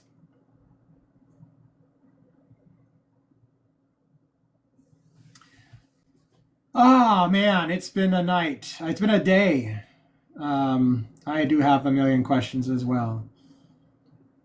Yeah, I had a weird thing this morning. I don't know whether we want to derail this at all, but I had a weird thing this morning with the New Orleans and the Las Vegas thing. And it reminded me that when you live in the world of conspiracy theory, you start to get nervous about shit. And it just, I have to remind myself that it comes with the territory. If you start investigating any major case, you start getting nervous about weird people that show up in your life and weird questions and weird shit that happens. And some weird shit happened to me today. And I was just like, here we go again, man. I got myself in some of the weirdest situations 12 years ago with the James Holmes thing. I got into some of the weirdest experiences of my life researching that. And here I am now getting into weird crap again. It just comes with the territory. And then I just got to remember to put my big boy britches on. The good thing about getting older is I'm less concerned about I don't want to even say the word, but I'm less concerned about how it ends for me than I used to be. He's guilty of being involved in to some extent, and I think we can all agree on that. Someone is behind it. Yeah, I think so, for sure. About the bike, he could have bought a bike of the same model, and an accomplice would have taken it later. Yeah, for sure. There's lots of theories. What's interesting to me is that they lost the ditching of the bike. According to everything I've seen, they caught him on video coming out of the park. They caught the suspect, not him. They caught the suspect coming out of the park on the 77th, I think, street on the e-bike. Lost him on camera and picked him up again on like 85th Street. And now he didn't have the bike, and he didn't, I think he might have had the backpack, but I think he was walking and he didn't have the bike. So then where'd the bike go? And that's the last I heard about it. I never heard, and we found the bike here. Like, I never heard that. Now, there's speculation about the garbage trucks. It apparently was garbage day all around the city, right? And there's these garbage trucks going by. So to the idea that it was a well-orchestrated, timed-out event, did the bike get dumped into the back of a garbage truck, and that's where the bike's at? It went off to the landfill. I mean, even if that was the case, the bike certainly can get picked back up out of the landfill. But where did the bike go? Did the suspect dump the bike in a garbage truck, indicating perhaps that he had a connection, an accomplice with the garbage truck owner? Because you can't just throw something in the back of a garbage truck, right? You'd have to have somebody willing to crush that bike to put it in there. So what happened to the bike? If it went into a garbage truck, then we need to talk to the garbage truck guy. Was he involved in this somehow? How did he let somebody just dump a bike in the back and get the bike out of commission? That's an accomplice. If he has an accomplice, it blows the lone gunman theory out.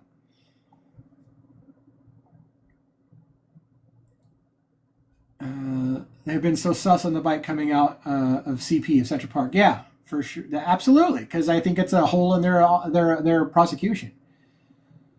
You have huge trust in organized guard. Maybe. I'm just saying you can't You can't just throw something into a garbage truck's trash. Like, I've seen how they operate. There's buttons to push to compact the trash. So if somebody has an e-bike thrown in the back, I don't know.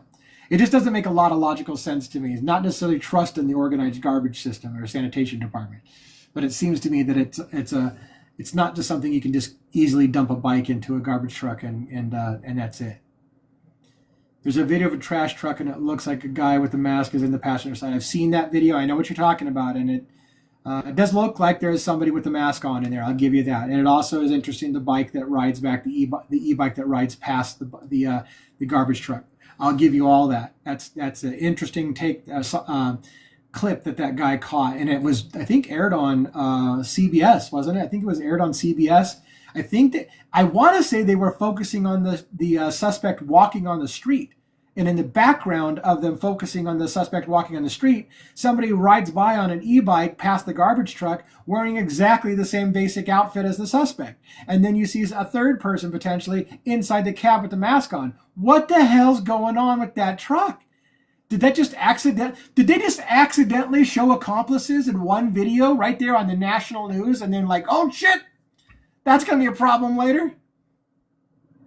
And I can't imagine that his attorney isn't going to be hearing about that and looking into it. Welcome, Scarlett. Player one may be about to take out one of the other two CEOs, getting away again and freeing Luigi. So, lady, I think I would suspect if this is an accomplice situation, I would suspect that there is going to be another event. Let's say there's suspect one and there's suspect two, and suspect one is the actual person who got free. And by the way, I have to approve another comment by Stella because her comment is blocked. Wow, everybody's getting blocked in my room for nothing. There's no reason to block those comments. Anyways, where was I going with that? It seems like there's conspirators. Shit, I lost it. I lost it. I lost my train of thought. Saw an attorney on TikTok saying that the trial could be in 1 to 2 years time. Yeah, I mean, the next court date, I believe, is the 18th of January in federal court. I don't know what it's for. I haven't been able to find the court docket yet to find out what it is, but I've heard numerous times January 18th is some kind of federal date on the docket. Remember, there's a state case and a federal case. If another CEO is gone, they would say, oh, that's what I was going to say about the whole idea of a suspect taking out another one while the trial's going on. There's a lot of people who say that means Luigi walks. I don't believe it means Luigi walks at all. Because again, it'll be chalked up as a copycat, somebody who is inspired by the actions of Luigi.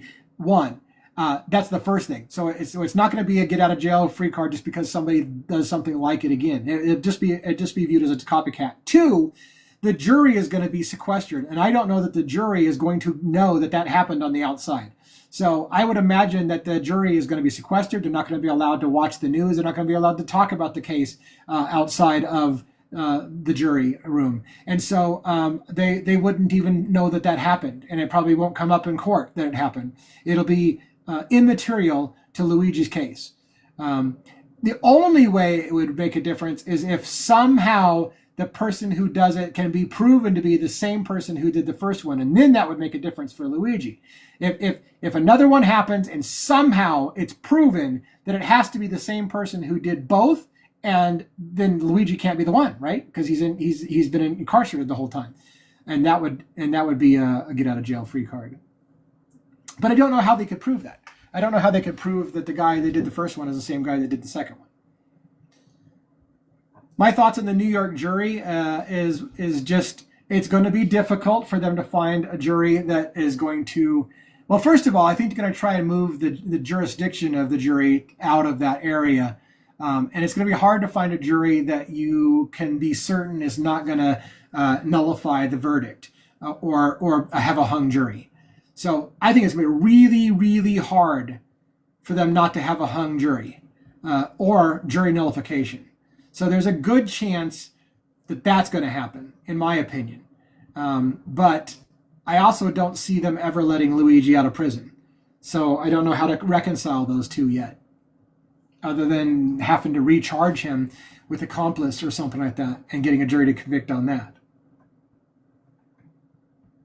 You just see the guy dressed up like LM at the protest at MDC the other day? No, I did not see that. If you've got a video link on that, perhaps you can try to send that to me in private message. I know that TikTok is monitoring private messages and will probably warn me if I want to report you to authorities or something. I mean, report you to TikTok. But if you want to try sending me that video, I'd like to see that video. But again, the problem is you have copycats and you have people who idolize Mangione and all these things. And there's going to be people out there who are going to try to help him establish reasonable doubt. So now you have to be suspicious about anything you see, because there's a lot of people who want to watch Luigi walk, whether he's guilty or not. And so there will be people who will do things. I mean, there's like those jokes and memes on the internet, like, you know, from some band. It's like, hey, I just wanted to thank our roadie, Luigi Mangione, who was with us at exactly December 4th at, 6 o'clock in the morning, helping us set up our stage. You know, it's like people make jokes about it, but people are literally will try to find an alibi for him if they can, because he's kind of become this folk hero.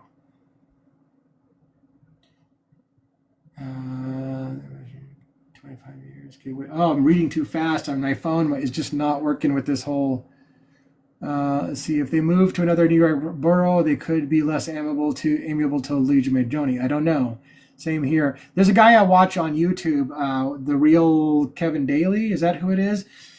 He's fascinating. He thinks that if they Karen Elefigno should get it moved to a jurisdiction that has an older population, because what older person like myself hasn't had a run-in with the insurance companies and want to stack that jury with people who everybody seems to have a complaint against the insurance industry.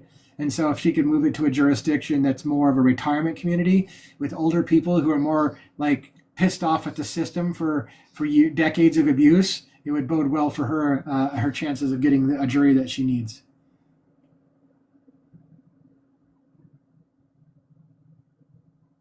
Yeah, there's going to be a lot of older sympathizers, which I'd imagine it's going to be interesting, the jury selection process.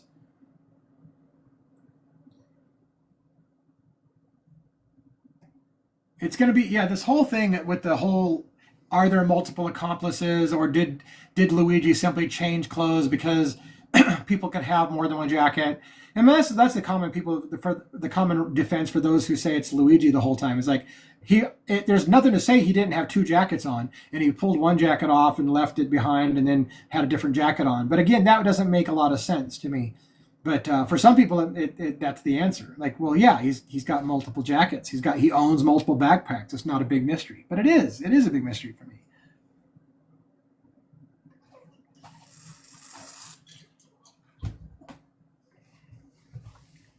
Elefigno, are they also an Italian community? I don't know. Free our guy Luigi. Yeah, this case has got a lot of public attention. There's going to be a really interesting backlash reaction to the verdict, probably no matter which way it goes, I bet. It's kind of like the OJ thing. There was people on both sides who were waiting for the right thing to be done. And there were people who were pissed regardless of which, no matter which way it went, there was going to be people pissed off about it. Ellen was wearing 2 in the cab and 2 during his rest. Neither were the one that the pew-pewer was wearing. Yeah, the discussions about all the photos is really difficult. It's the jury's going to go over those photos in depth. You've seen the recent video of someone wearing some same clothes as the assassin outside the prison. I heard somebody say something about that video at a McDonald's, a protest or something like that, but I haven't seen the video. Will he write a book? I think he'll write a book when he's inside. Maybe, but a lot of cases nowadays say that a person can't profit from telling their story. He may not profit from it. He may be, and here's the kicker. He'll be allowed to write the book, but the New York State Police Department and the New York State government will take all the proceeds and make all the money off the book. They'll be like, sure, yeah, he can write his book and he can say what he wants, but all the profits of that book go to us. We do not allow a criminal to make money off of a crime. And so he might get to write that book, but they will be keeping the money. That's common. There are tons of people dressed up like Luigi all over the world. It doesn't mean anything, right? I mean, all of this stuff about people afterwards who have the same clothing, it's too flimsy to hold your hat on. And the whole gait and the walking and stuff like that. I mean, it is interesting, and it will be analyzed and it will be discussed.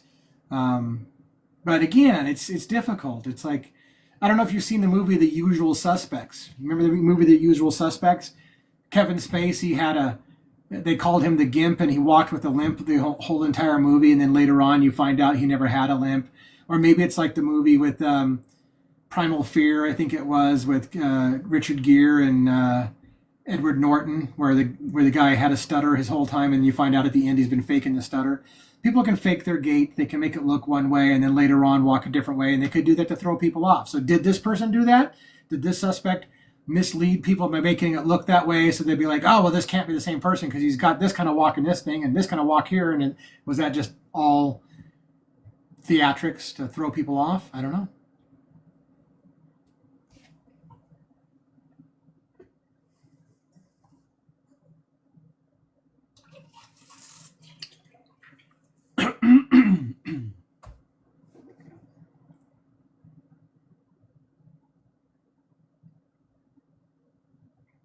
Do you think they're doing it for reasonable doubt? That's a comment that they're blocking, Fizz. Or they're telling me I should block. I'm going to approve your comment. What happens to me with TikTok? They keep thinking that your comment, which is a question, do you think they're doing it for reasonable doubt, is somehow offensive or something? I don't know. Maybe it's because you've had other comments and other people's stuff that they considered to be rude, so they're like, oh, this person's rude. Maybe, I don't know, man. There's a lot of people's comments that are getting blocked for no reason whatsoever, in my opinion, tonight. But yes, I would, to answer your question that I didn't answer, Luigi's attorney, of course, is going to try to produce reasonable doubt that they can't prove it was their guy the whole time. Have you or will you write him a letter? Me personally, no, I will not write him a letter. I feel like I've only written a letter to a famous convicted person one time, and I never heard back anything. I think they're going to get so many letters. They don't probably write too many people. They might see them. But again, the jail system looks at every letter that comes in and scrutinizes every letter, gets to decide what letters they're going to see and which letters they're not going to see. So if you're hoping for a dialogue, that's probably not going to happen. As his attorney probably wouldn't allow him to dialogue with people during the trial anyways. Maybe after it's all said and done, and if he's still in prison and then there's nothing left anymore, then people could write to him and he might have time to write back. But I don't think you're going to see anybody writing back during the trial at all. His attorney, I don't think his attorney would allow him to write back. No. There's no way an attorney is going to let him talk to strangers. Right. Nope. That's going to be Ixnay on the speak-a.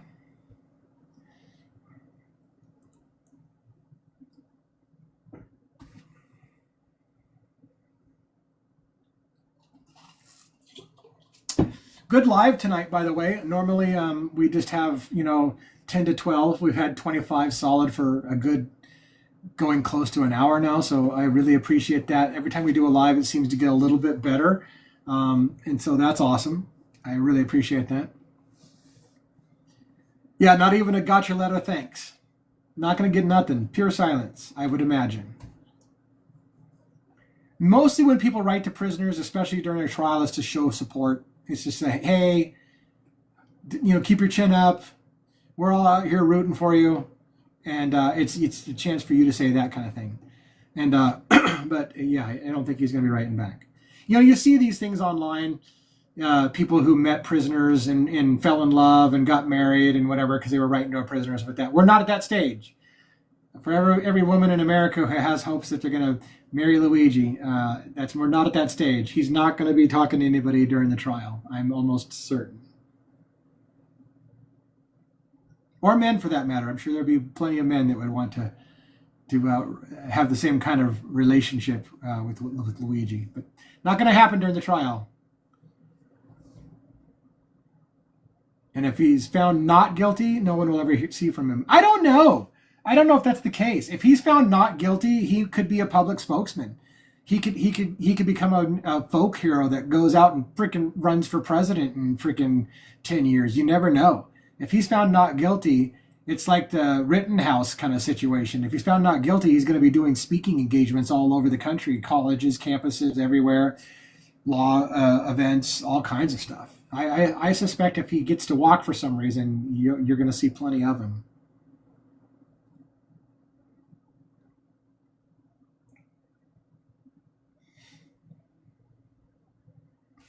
That's my guess. I want to be clear. All of this stuff is theory crafting on my part. I don't have the answers. I'm just telling you how I feel about things and how I see them.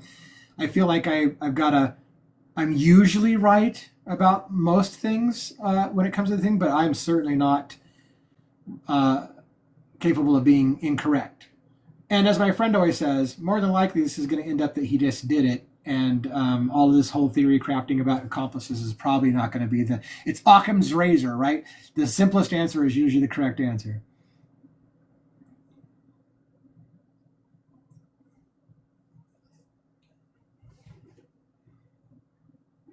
I had got a message earlier. Let's see. It's over.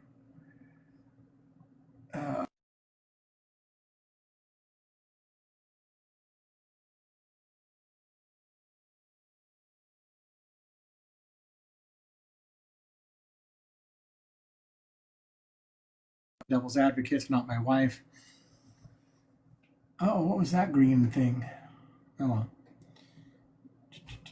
Thank you again, by the way, for everybody that's hung out with me tonight and chit-chatted and asked questions.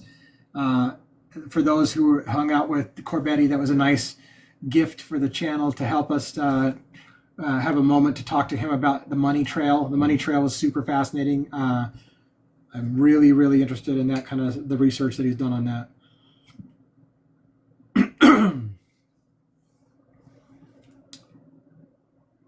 I've seen some comments saying it could be narcissistic. I think that's what you're trying to say. Only time will tell. Well, hope not. Yeah, I don't know. I can tell you I have experience with narcissistic personality disorder. I kind of know a little bit about it, but and I don't know about Luigi enough to know whether he has narcissistic personality disorder traits or not.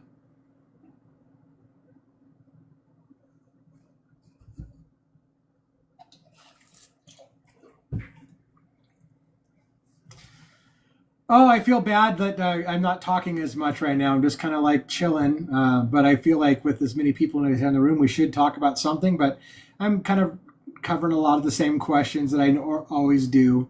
But this is a great opportunity for you to speak your thing in comments, and hopefully people will see it. Hopefully they're not all being blocked, and you'll be able to share what your thoughts are. We're trying to be very careful. Here's another one that's blocked from view. Let's see. Not a single person should be speculating about his mental health or diagnosis. I see no reason why that needs to be blocked. So I will approve it. I got to make sure that they don't do a switcheroo on me. And when it says approve, all of a sudden it says, would you like to report this person? And say yes. I go, it says, do you want to approve? And I say yes. So I'm getting used to hitting the yes button. Now watch it just flip on me and be like, do you want to report this person? Yes. No, I don't. Thanks for chilling with me. I appreciate that. It's very cool having a group of people who are interested in the case, because this case is going to go on for quite a long time, and it's going to be really interesting. I suspect I've made this prediction. It's just a prediction that there's going to be a big change in the middle of this trial somewhere. I expect there to be a big surprise midway through the trial or so. Because at the beginning, the prosecution is just going to be laying out their case, and it's going to take a long time. And then the defense is going to get to go, and then we're going to see some surprises. So if a person pleads not guilty at the start and they end up becoming guilty, what happens? Or does that happen? Yes, it does happen. So first of all, in American law, any attorney will tell their client, whether you're guilty or not, plead not guilty. Because the burden of the proof is on the prosecution. Even if you're guilty, you always plead not guilty, because there's a chance, even if you are guilty, that the state can't prove it. So in our country, every lawyer in America who represents someone is going to advise their client to plead not guilty. The only time that changes is if during discovery it becomes so clear that there's no way in hell the client is going to win that they've got him dead to rights, and the attorney who's defending him agrees. There's no way you're getting off on this. Like what they have on you, we can't overcome. In which case they'll advise their client to change their plea. So the plea of not guilty will become a plea for some kind of lesser thing. Well, guilty of second-degree murder, we'll accept that. Or guilty of manslaughter, we'll accept that. Or whatever the case may be. So that's when the plea bargain happens. But the first standard action in any court system in America is not guilty. That's what you always do. And you make the prosecution prove their case. If you know you're going to lose, then you start talking about plea bargains. But at that point, you know,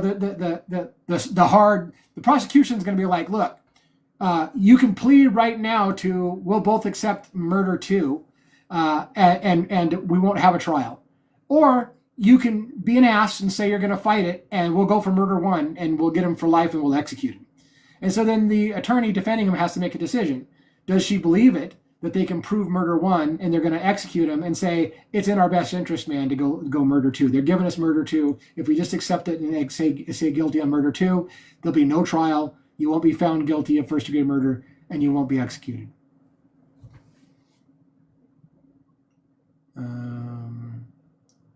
Do you let as a client, do you let your attorney lawyer in on all information, or do clients withhold? Generally speaking, it is in the best interest, in my opinion, it is the best interest of the client to be 100% fully forthcoming to their attorney. Because again, the attorney's job requirement is to do the best job of giving them a defense, regardless of what the truth is. His attorney doesn't care. I'm gonna give you my spin on the legal system. His attorney doesn't care if he did it or not. She does not care whether he did it or not. Her job is to get him off on the charges, period. It's not a matter, I've said this last time I went on this huge tirade, it's not a matter of finding out what really happened. It's a matter of getting him off on the charges. So he could tell her, yeah, I did this. And there's no obligation on her part to tell that to the prosecution. And it's all held under client-attorney privileges. She doesn't have to say, well, you know, he confessed to it, so I guess we're all done here. Let's wrap up at 2.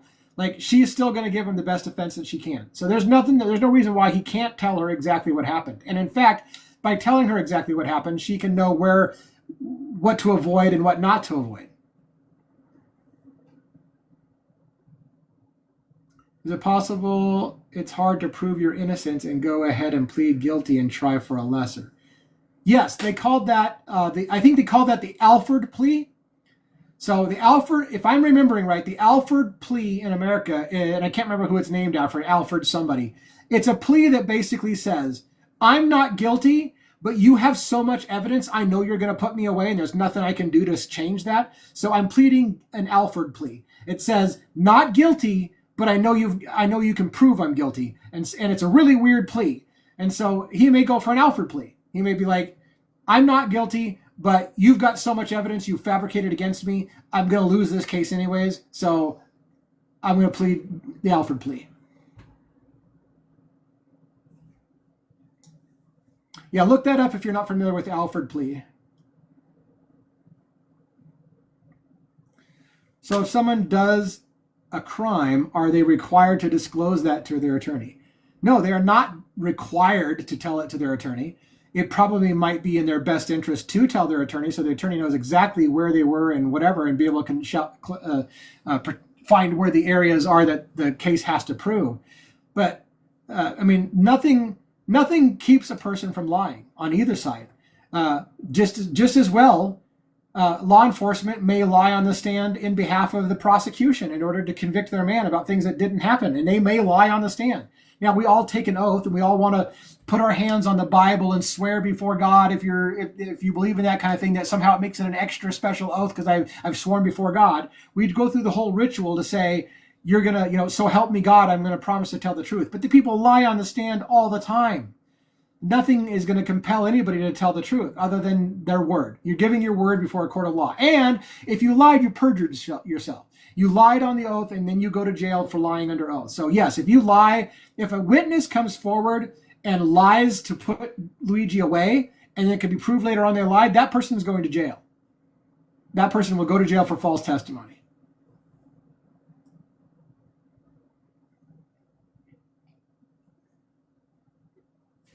Great questions.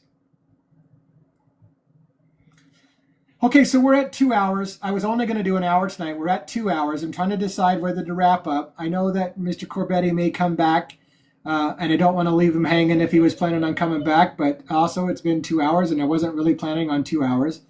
I could potentially take a break for, an hour and let Mr. Cobretti come back in, and then maybe I can rejoin him, or maybe he'll just jump on. If you guys have not seen Mr. Cobretti, or if you want to know more about him, I would recommend you watch his stuff. And then if he goes live tonight, jump on his live and continue to ask questions. And again, I might be all over TikTok late tonight, and if I see he jumps back on, I might jump on his live when he goes live. So that's not out of the question. But I think for the time being, I might take a break and give my throat a rest, check my messages, see how my videos are doing on the account, and then, like I said, if I see Cobretti goes live, then I'll consider coming back in if people want me to come in and join him. Thank you, everyone, for spending the evening with me. I really appreciate it. It's been a real pleasure having you along and having your questions. I apologize that so many people's comments are being blocked, and I have to click on every single one. Stay safe out there. Have a good evening. Happy New Year's, even though it's a little past the New Year's, and we'll see you again. I'm going to try to do these more often, so pay attention. I'll try to put a published out thing on my page saying that when I'm going live, and try to do it a little earlier. Tonight I only give about an hour's heads up, but I will try to let you know earlier in the day if I'm going live that evening, so you have a chance to join us. Have a good evening, everybody. Good night.